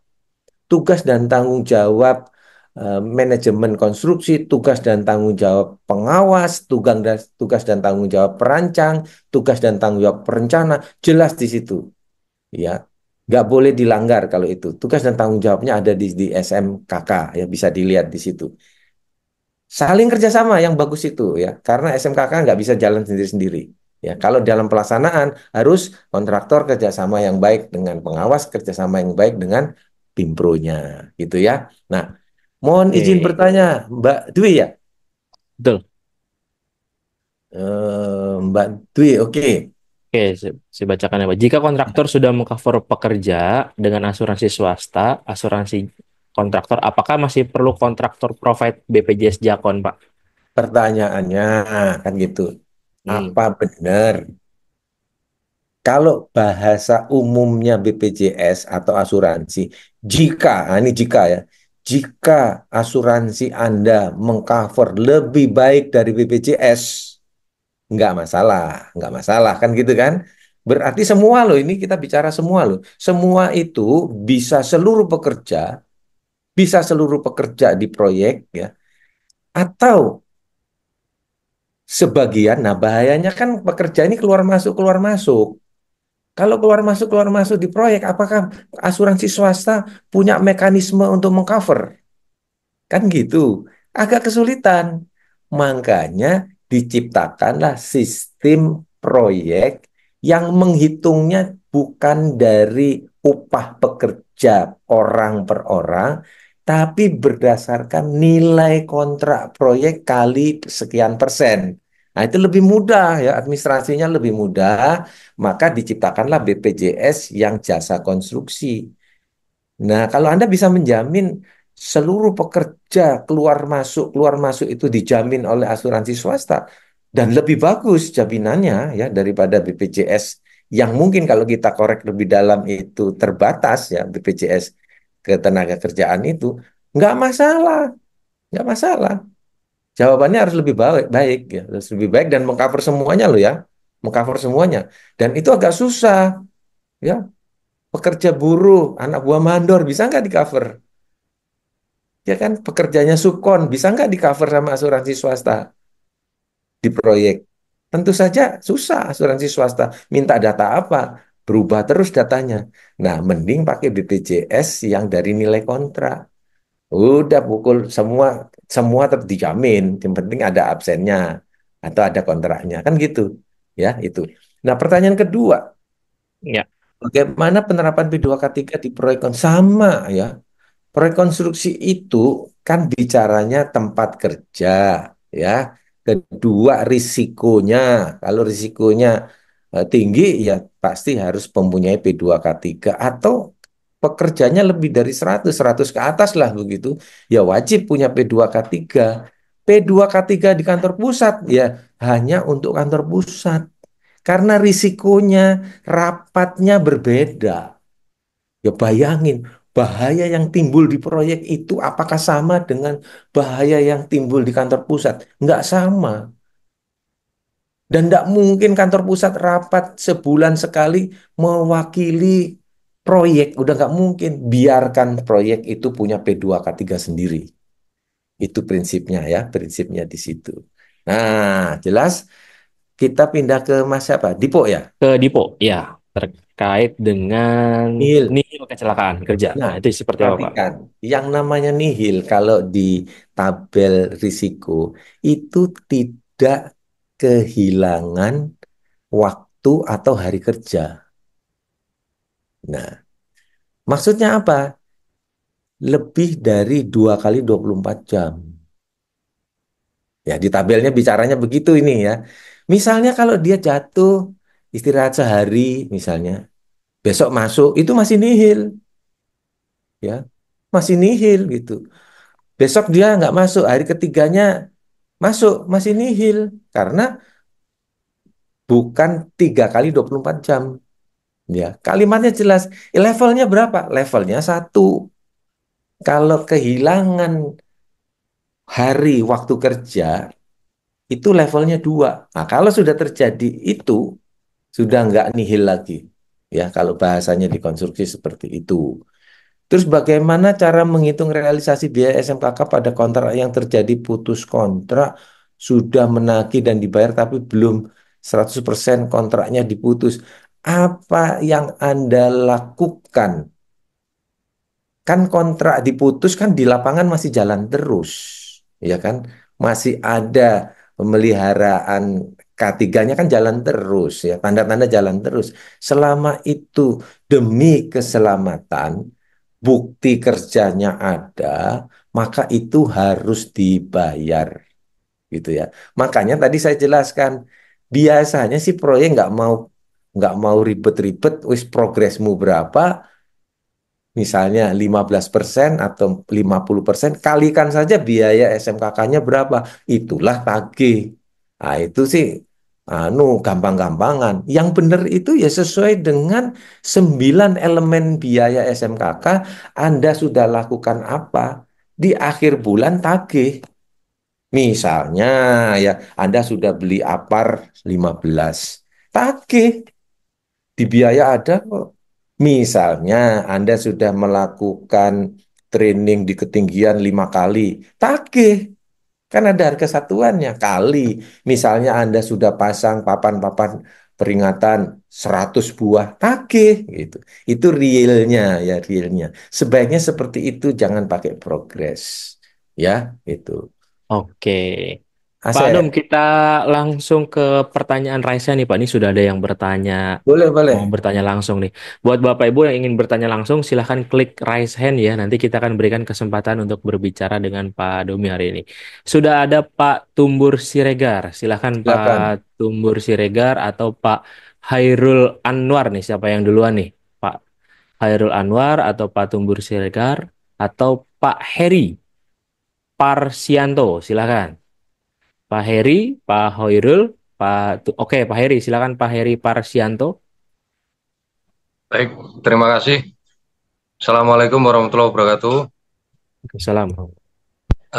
Begini Pak, yang sering terjadi di konstruksi yang saya alami itu ketika safety briefing itu kan biasanya lengkap pakai APD. Tapi setelah di lapangan, kalau kita tidak patroli, safety patrol atau apa, biasanya pekerja itu kan sering lalai atau mengabaikan istilahnya. Misalnya aman kan gitu. Jadi yang sering terjadi resiko insiden kecelakaan kerja itu biasanya kan dari kelalaian. Bagaimana cara kita untuk menumbuhkan rasa tanggung jawab pada pekerja begitu, Pak? Mm-mm. Ya, ini pertanyaan bagus dan saya dibayar mahal untuk menyelesaikan masalah ini, ya. Oke. Saya biasanya melatih pekerja waktu safety briefing. Apa latihan saya? Kalau ada temennya bahaya, semua wajib teriak, bahaya gitu sambil nunjuk gitu ya.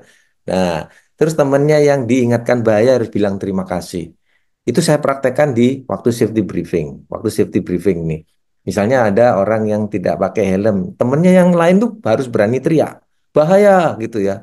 Nah, yang ditegur bilang terima kasih. Sehingga terjadi mekanisme saling menegur. Cukup, nggak cukup. Ternyata waktu toolbox meeting juga dilatih. Setiap toolbox meeting, kalau temenmu bahaya, kamu wajib negur. Seperti apa teguran itu? Ya, di, di, dipraktekan ya, dipraktekan.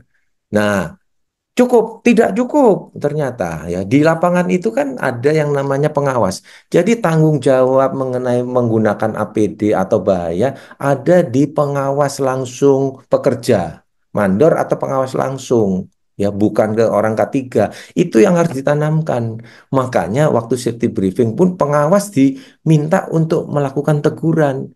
Dan kalau Anda menemukan teman atau pekerja yang tidak menggunakan helm, jangan tegur.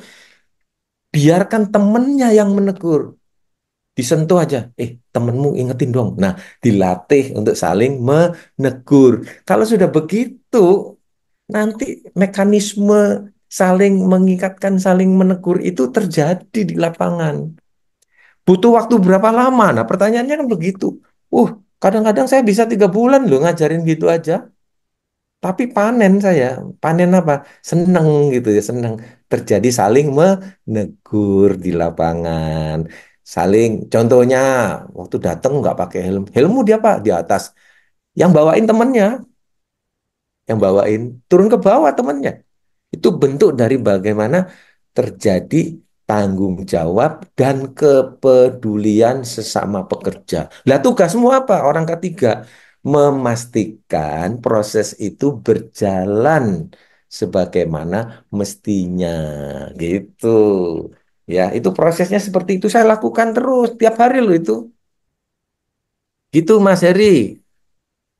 Oke, baik. Seperti itu ya, Pak Heri untuk jawabannya. Lanjut lagi, Pak Julianus atau Pak Timothy? Silakan, Pak Julianus atau oke, silakan Pak Timothy. Selamat siang, Pak Dominggus. Ya, iya Pak.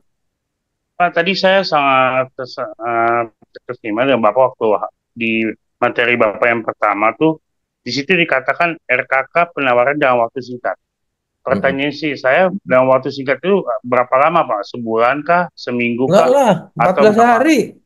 14 hari 14 loh. hari? Iya. Oke.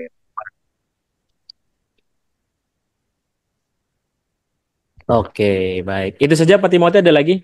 Sudah itu aja. Makasih Pak. Oke, sama-sama. Lanjut lagi, Pak Julianus. Bisa di-unmute Pak Julianus? Oke, silakan. Halo, Pak Julianus. Ya, Assalamualaikum Pak. Selamat sore Pak. Sorry, sorry. Bapak menerangkan masalah form Permen PU nomor 10 tahun 2021 itu Pak. Saya Iya, kan kemarin di konstruksi jalan. Ini yang iya. pertama nih Pak. Heeh. Saya sudah menerapkan penerapan Permen PU itu. Tetapi kontraktornya banyak ngomong, Pak, laporan saya kayak gini kemarin Pak. Laporan saya kayak gini kemarin Pak katanya kan. Terus saya bilang, sekarang saya bukan yang kemarin, yang sekarang saya minta. Masalahnya sekarang kita harus mengacu ke Permen PU nomor 10. Itu makanya dikeluarkan sama Permen PU kata saya kan. Mm-mm. Tapi enggak selama 10 bulan belum juga ada saya buatkan formnya yang sesuai dengan Permen PU, tetap juga nggak mau gitu Pak. Itu yang pertama di eh, Jasa Marga gitu Pak, di jalan tol Japek kemarin. Mm-mm. Satu lagi, masalah perambuan. Mereka kan jalan tol kan kuat kali perambuannya, Pak. Itu Mm-mm. perambuan kan kaleng. Kalau di APBN kan cuman seperti spanduk gitu. Itu perambuan mereka itu yang kaleng itu udah banyak yang udah nggak layak pakai lagi. Itu saya bilang ke owner, kata owner anggarannya tidak ada. Jadi saya menerapkan ke SM9 komponen SMKK, nggak bisa diterapkan kayak gitu. Jadi saya pun ngambil kesimpulan sesuai apa aja yang ada di Jasa Marga aja. Gimana tuh Pak? Apakah Oke. masalah form ini bisa diganti Pak? Yang dari Permen PU itu Iya. sebenarnya kan udah baku. Itu Mm-mm. Pak. Kasih Ya, Pak. jadi di Permen PU itu judulnya contoh, ya, Hmm. judulnya contoh. Oh, gitu. Boleh, Anda boleh rubah, tapi prinsipnya, prinsip keselamatannya yang nggak boleh kosong, nggak boleh tidak dilakukan, gitu ya. Contohnya sekarang gini, kalau Anda bicara tentang toolbox meeting, kan, toolbox meeting itu apa sih yang dibahas di toolbox meeting?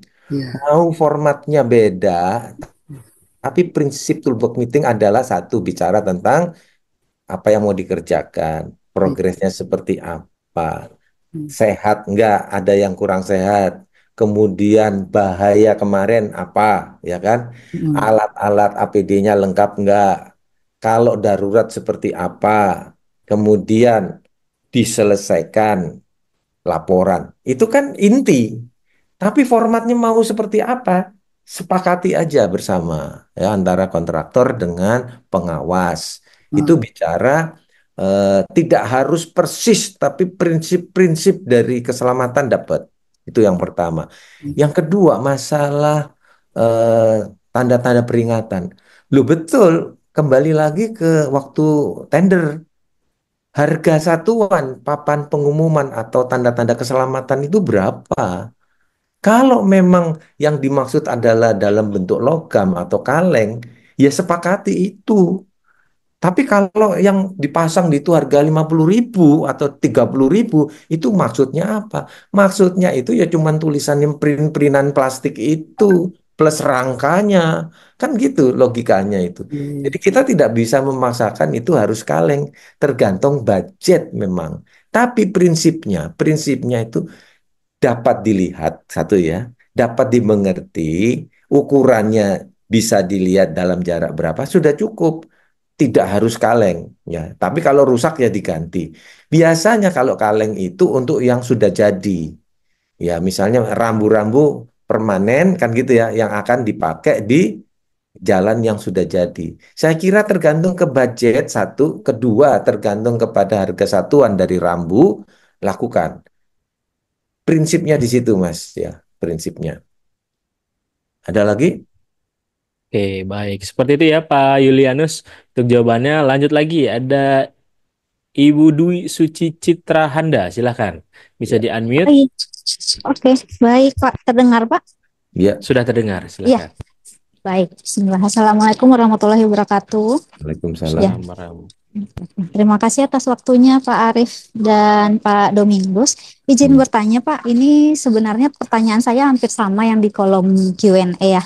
Ini Hmm. kebetulan saya ada beberapa kali kunjungan ke proyek untuk handle klien-klien Menkon maupun Subkon yang melaksanakan kegiatan. Salah satu contohnya adalah pekerjaan pembangunan jalan tol.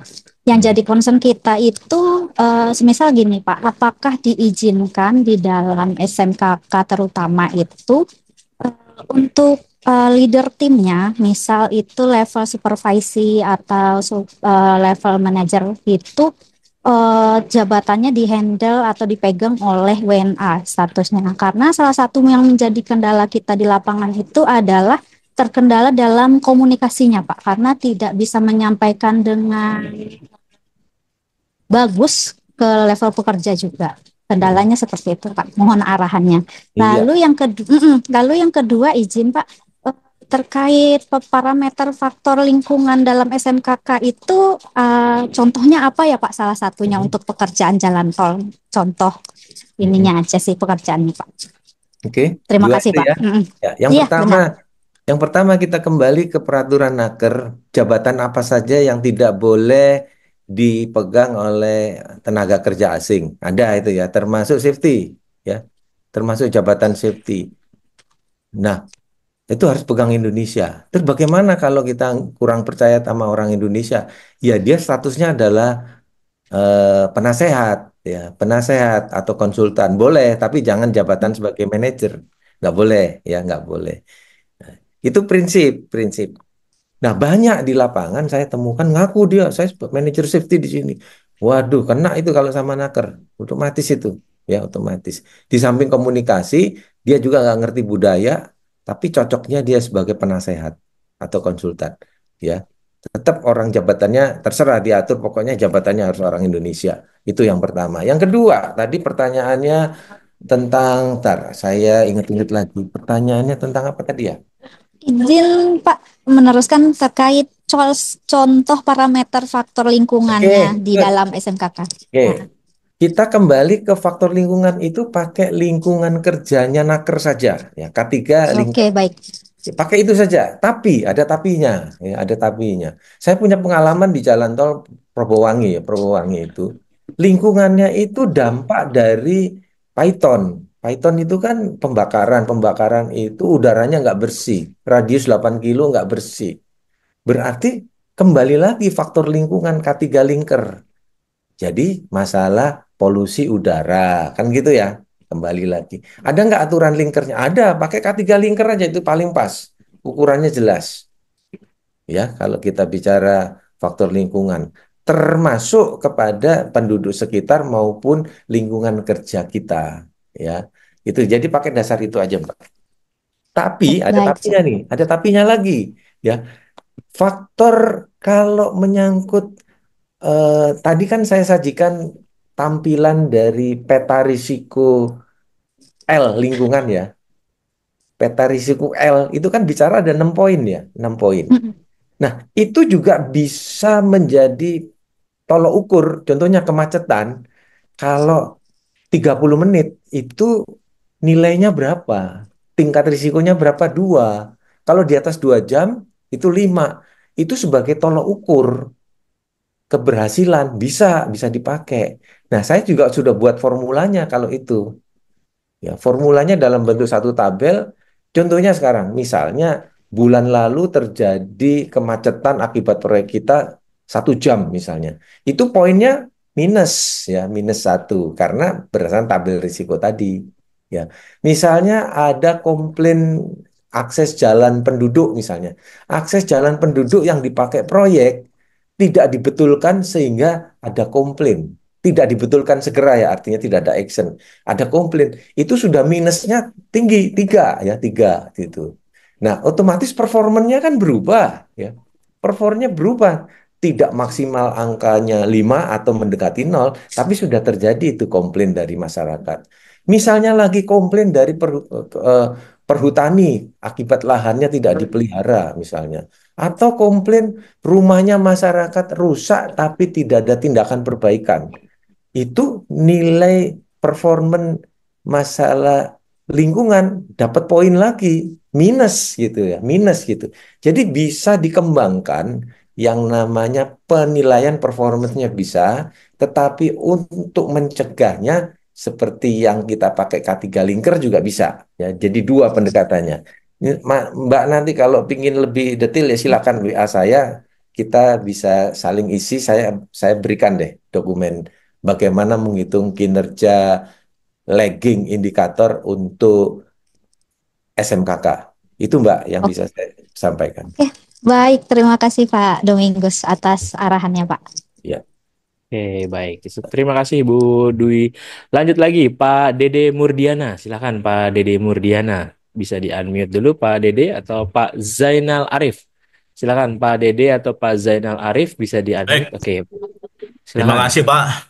Ya, Pak Zainal Pak ya. Zainal Pak, ya Pak, terima kasih. Ada satu pertanyaan yang belum terjawab oleh pertanyaan lain Pak, yaitu siapakah yang berwenang untuk melakukan audit SMKK? Apakah penyedia jasa atau pengguna jasa atau pengawas dan apakah harus bersertifikat khusus? Terima kasih Pak.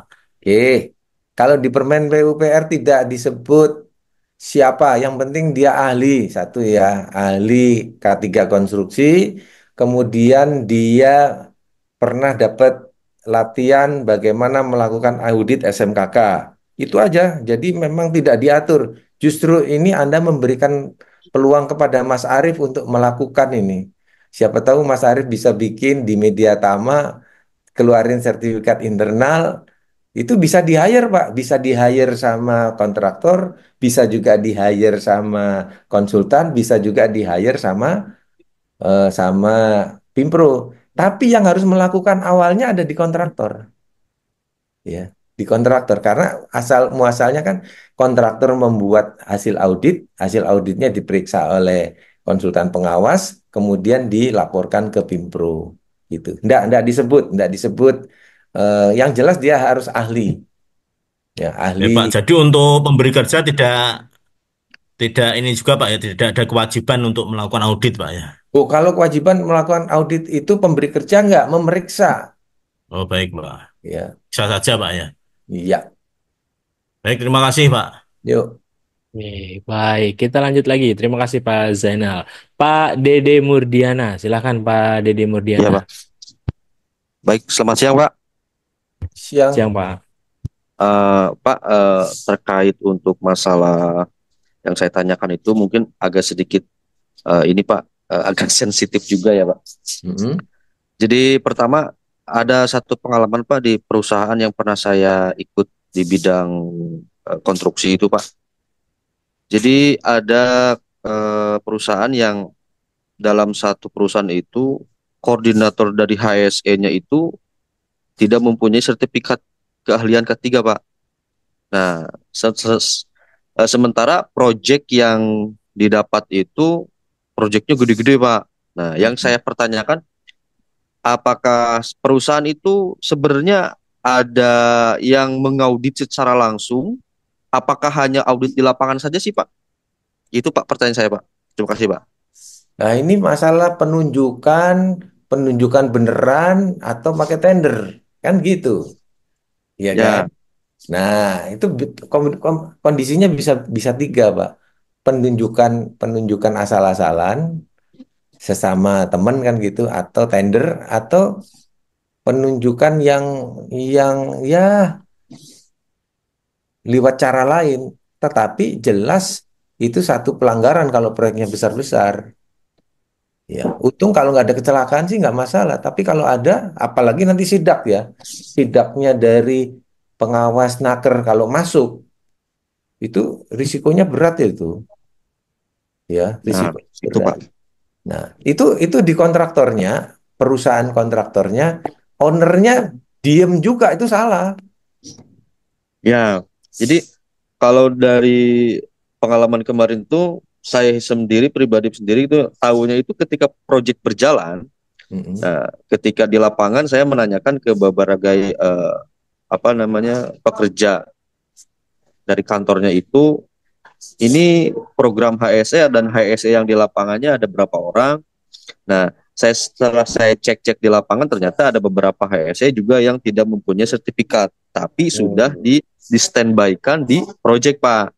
Nah, makanya kan saya bertanya-tanya tuh, apakah di perusahaannya emang tidak ada penyaringan, apakah memang dibiarkan secara ya dibiarkan saja gitu loh Pak. Ya, lah Gitu. ini Mas Dede sebagai apa?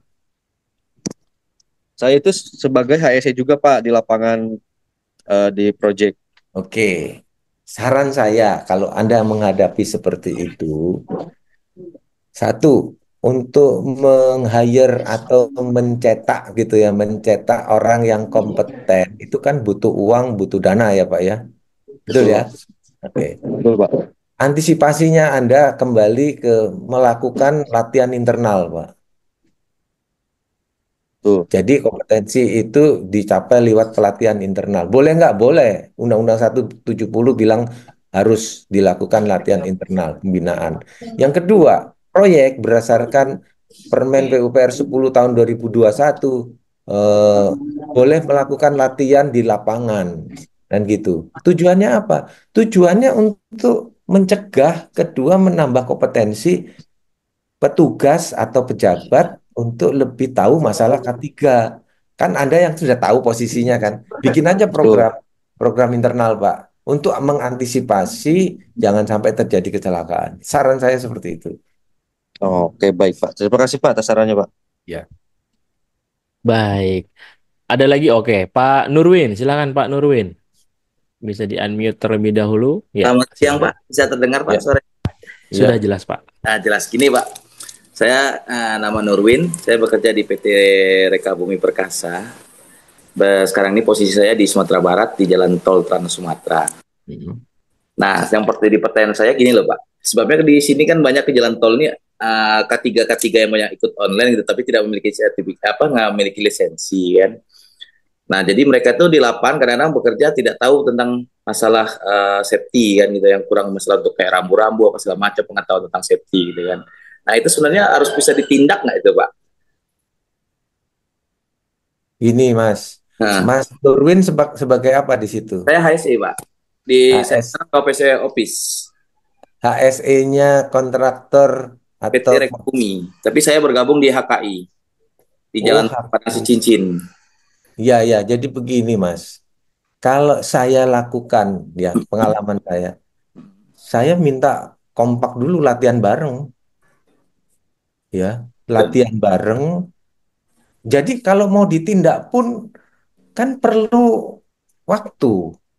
Ya, Teguran itu tetap perlu waktu. Belum nanti dia ngeles, Pak, nggak bisa bulan ini, Pak. Kan gitu kan. Bulan depan, Pak, kami harus merekrut gini, nyari orangnya susah segala macam. Ya sudah, sekarang begini. Kalian mau nggak latihan bareng-bareng? Kan gitu. Nah, itu yang susahnya, Pak. Kan kemarin kami di tanggal 12 diadakan safety patrol ya, kita kumpulkan bersama gitu kan, seluruh safety gitu kan. Tapi tiba-tiba mereka tuh nggak begitu ingin mau kumpul gitu kan. Jadi kalau seumpama saya melaporkan ke Depnaker gitu, untuk safety di vendor-vendor lain, itu bisa nggak Pak kita majukan? Boleh, boleh.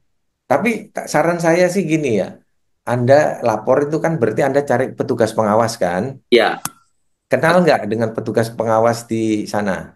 Nah, itu ya kan yang belum saya sampaikan misalnya ke apa kan pihak. Kalau dari pihak KKI-nya sudah saya sampaikan, cuman tanggapan dari pihak KKI itu kadang-kadang mereka nggak begitu digubris gitu, Pak. Ini saran saya, Anda main ke Padang kan gitu kan ya, ke kantor Naker. Di situ kan ada petugas pengawas, mungkin ada 5 atau 6 orang. Anda kenalan, Anda ngomong saya ini ahli loh Pak, saya ini juga ahli mengamankan Undang-Undang 170 loh Pak gitu. Pak, tolong deh Pak, Bapak datang ke proyek saya kan gitu kan. Oh gitu ya Pak. Dia punya kewenangan Pak, selama 2 tahun di itu sini luar kan biasa. mereka ini benar-benar apa gitu ya, banyak ya istilahnya anak-anak yang muda-muda baru-baru jadi safety gitu. Jadi akhirnya jangan nggak ada safety aja sepertinya gitu vendor-vendornya gitu kan. Saran saya gitu. Tapi cari jangan yang yang nggak kompak sama Anda ya. Harus kompak nih petugas pengawasnya. Kan ada yang pengawas tuh galaknya minta ampun ya. Pokoknya aneh-aneh lah gitu. Jangan Kan cari yang sempat kita cocok. waktu di tanggal 12 Januari kan kita bulan ketiga kan. Jadi saya gerakkanlah teman-teman semua untuk join patrol. Setelah dari TIP, begitu kami mulai bergerak untuk patrol keseluruhannya, mereka menghilang satu-satu gitu kan. Ya, tahu saya. Jadi makanya saya bilang tadi, apa emang kita bisa gitu untuk melaporkan ke pihak Depnaker gitu, untuk supaya menyidak gitu kan ke pihak dari Nah, lapangan. ngomongnya jangan lapor. Minta tolong dia sidak. Gitu ya Pak. Itu. Begitu sidak, temuannya itu disampaikan kepada Pimpronya, temuannya disampaikan kepada pengawasnya, temuannya disampaikan kepada kontraktornya. Berani dia, ya karena pegawai pengawas, kan gitu. Padahal Anda udah tahu, ya udah tinggal ditunggu nih gimana nih perbaikannya. Pegawai pengawas kan ngasih ngasih rekomendasi plus target kapan harus dipenuhi, kan begitu. Nah, makasih. Anda tenang-tenang aja. Itu saran saya seperti itu. Terima kasih Pak masukannya Pak. Izin. Iya. Terima kasih Pak. Oke, baik. Seru ya, Pak Nurwin. Terima kasih, Pak Dom juga. Oke, ini satu pertanyaan lagi dari Pak Guntur di kolom Q&A nih, Pak. Oh, oke, Pak Sohib dulu deh. Pak Sohib Munawar dulu deh. Oke, silakan Pak Sohib Munawar. Bisa di-unmute dulu. Pak Sohib, ya silakan. Oke, selamat sore Pak. Sore. Ya. Sebenarnya pertanyaan saya sama Pak kayak Ibu Dwi tadi Pak. Jabatan yang diemban oleh WNA itu Pak, sama. Jadi kemungkinan mungkin Bapak pernah dengar lah, sekarang Indonesia ini lagi banyak refresh matter ya Pak dari negeri negeri tirai bambu Pak. Nah ini kebetulan Pak di sini banyak sekali Pak personil WNA yaitu dari dari Cina yaitu kebetulan jabatan itu HSE Pak. Entah itu dari supervisor, manager, SPT, dan personil-personil staff lainnya. Nah itu bagaimana Pak menurut Bapak? Tangkap Mas Arif. Suaranya ini agak yang mirip sama kayak Ibu Dwi yang level supervisornya itu WNA sih Pak. Enggak, tapi ini semua Pak di bawah Skotes pun ada juga Pak. Kayak safety man, foreman tuh. Oke. Jadi dari yang paling bawah sampai atas tuh hampir semua dari WNA Pak. Itu bagaimana Pak? Dan pun di sini pun HRD-nya pun itu dari WNA juga. HRD-nya, manajernya, supervisornya, SPT-nya, bahkan seperti itu dari Cina. Itu bagaimana Pak? Nah, ini dia pertanyaan yang sulit dijawab gitu kan. Karena mungkin ada perjanjian bahwa paket proyeknya itu duitnya dari mereka, tapi mereka juga minta bahwa yang ngerjain saya, kan gitu kan. Itu paketnya jelas. Kemudian dari Naker juga tidak berani tegas masuk dengan alasan macam-macam budaya segala macam. Tapi tetap kalau ada kecelakaan berarti mereka prosesnya mau pakai hukum Indonesia atau pakai hukum Cina, tentunya pakai hukum Indonesia kan. Jadi masalahnya kepada pegawai pengawas naker, Pak, lebih ke situ ya, bukan pada kita. Kita bisa saja minta tolong pegawai pengawas naker, tapi kalau pegawai pengawas nakernya nggak tegas, selesai Pak di situ. Oke, Ya. Pak Giri, ini juga pas terjadi Pak ya di PT sebelah ketika ada kecelakaan. Nah, itu Mm-mm. Naker tahu Pak, Naker tahu itu pengawas Cina. Tapi yang dikejar itu kita Pak orang Indonesia Pak. Yang diapain? Yang dikejar ketika ada kecelakaan kita orang Indonesia. Nah, kalau sudah begitu, ya Anda kontak lah. Anda kontak saya atau kontak teman-teman pembela gitu kan. Kita Iya. yang kita yang diserang sama sama Naker.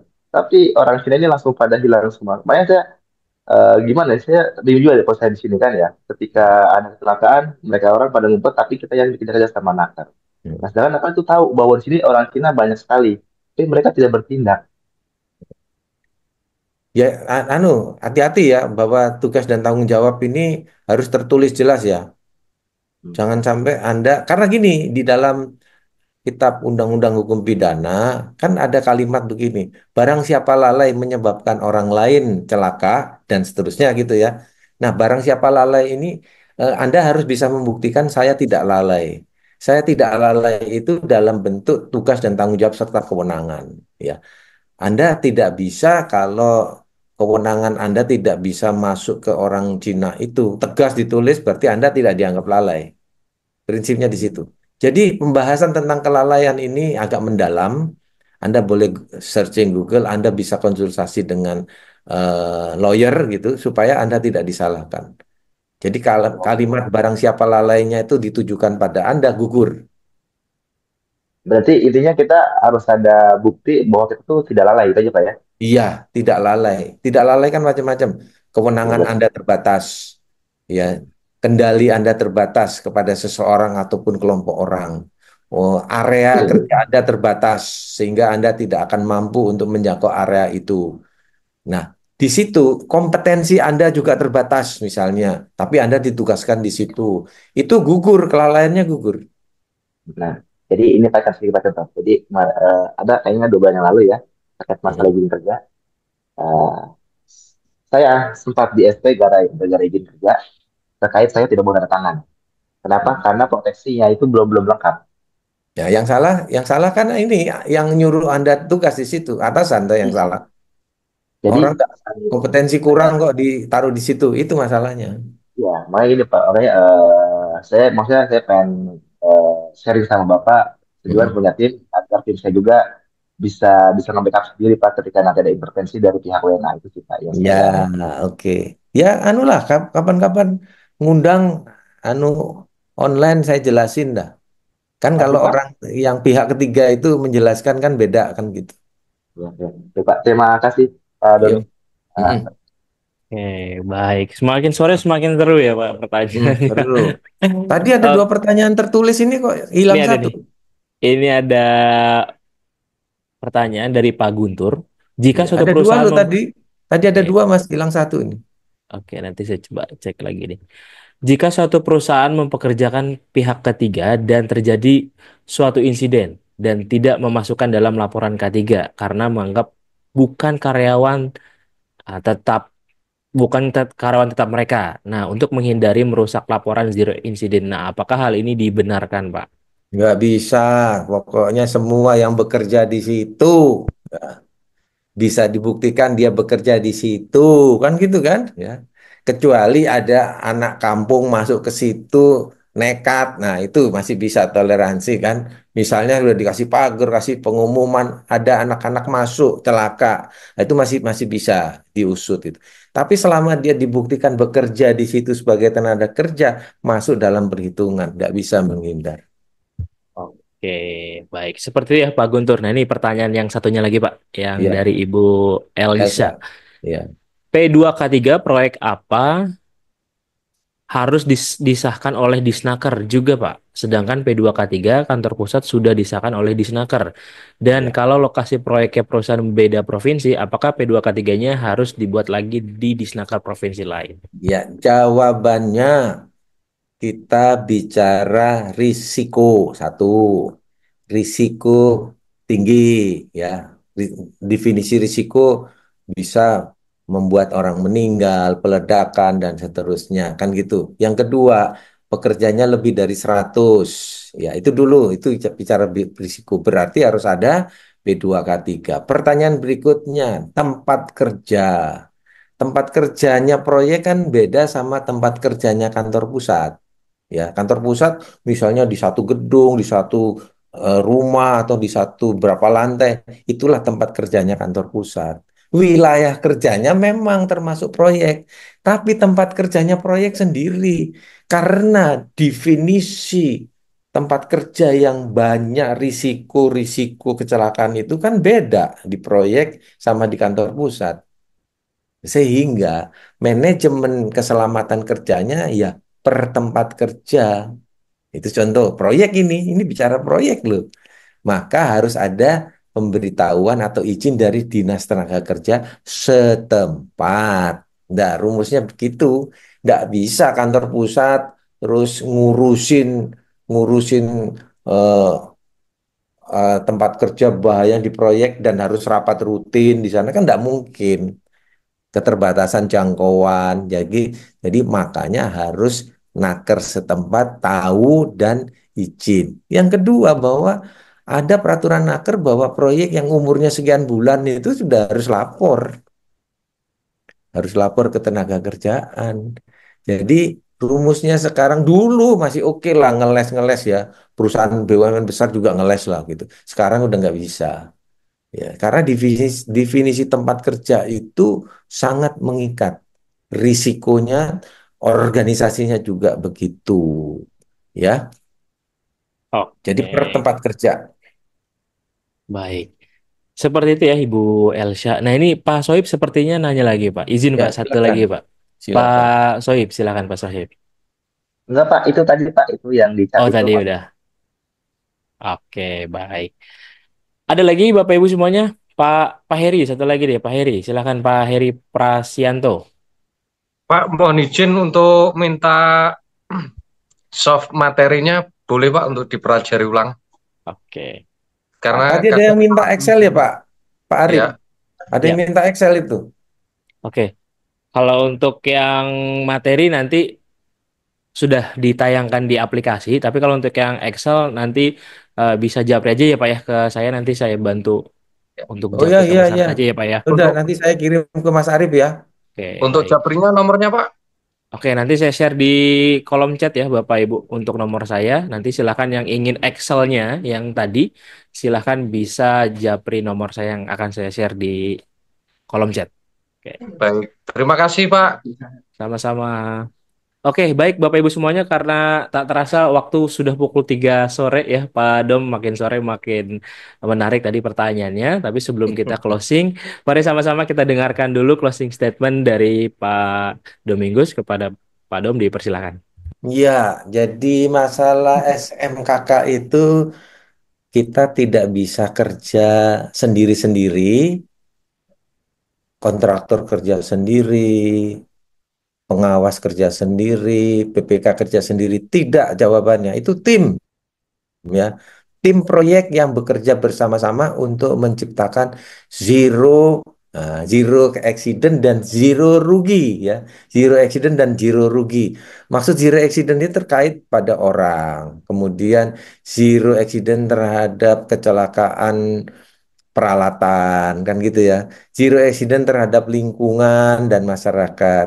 Zero rugi, kerugian kegagalan mutu, kegagalan konstruksi, kegagalan material, ya, kegagalan dalam pelaksanaan, itu kerugian. Itu tujuan kita ke zero. Itu harus dikerjakan sama-sama. Kemudian jangan lupa bahwa semua ada alat ukurnya. Mau laporan harian, laporan mingguan, laporan bulanan, sampai kepada laporan audit maupun performan yang isinya leading indikator pencegahan atau upaya-upaya yang telah dilakukan, terus hasilnya zeronya seperti apa atau mendekati zero, tidak ada kecelakaan yang kaitannya ke zero accident. Tadi kan ada pertanyaan zero accident orang apa? Rumusnya satu aja, tidak lebih dari 2 kali 24 jam mau first aider atau segala macam, pokoknya tidak lebih dari 2 kali 24 jam dia udah masuk lagi, gitu ya. Itu saya kira selamat bekerja bahwa SMKK beda dengan SMK 3, tidak ada sertifikatnya. Demikian Mas Arif. Oke, baik. Terima kasih banyak Pak Domi untuk hari ini dan teman-teman semuanya. Terima kasih banyak juga sudah hadir ya sampai dengan sore hari ini dan masih di atas 100 nih, luar biasa. Seperti janji kami tadi di awal, jangan dulu kemana-mana, Bapak dan Ibu, Pak Dom juga jangan kemana-mana. Kita akan putarkan dulu nih siapakah yang akan mendapatkan Door Prize sertifikasi auditor SMK 3 persembahan dari Media Tama Academy ya. Kalau namanya muncul silahkan bisa klik raise hand, nanti akan saya cek apakah namanya masih ada atau tidak ya. Oke, persyaratannya adalah wajib sudah pernah mengikuti ahli K3 umum ya Bapak Ibu untuk bisa mendapatkan sertifikasi Door Prize auditor SMK 3 ini. Kita putarkan. Selamat kepada Andi Hermansyah. Saya cek dulu. Oke, tidak ada Andi Hermansyah. Kita putar lagi. Ricky Prabowo, apakah ada? Tidak ada. Putar lagi. Oke, Khairul Robah, apakah ada?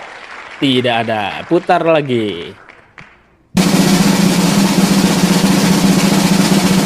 Sutisna, apakah ada? Tidak ada. Kita putar lagi. Tegar Rifkian, apakah ada? Saya cek. Wah, tidak ada. Oke, putar lagi. Koko, apakah ada? Tidak ada lagi. Putar lagi. Sartika. Oke, ada.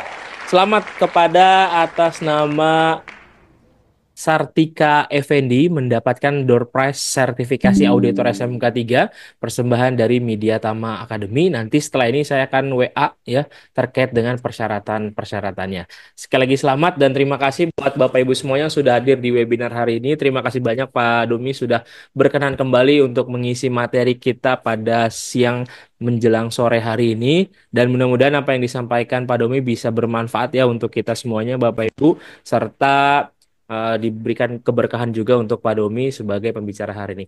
Akhir kata saya mengucapkan wabillahi taufiq wal hidayah. Terima kasih banyak Pak Domi dan Bapak Ibu semuanya. Sampai berjumpa lagi di webinar berikutnya. Terima kasih. Terima kasih Pak Domi. Yuk, makasih semuanya. Terima kasih Bapak Ibu.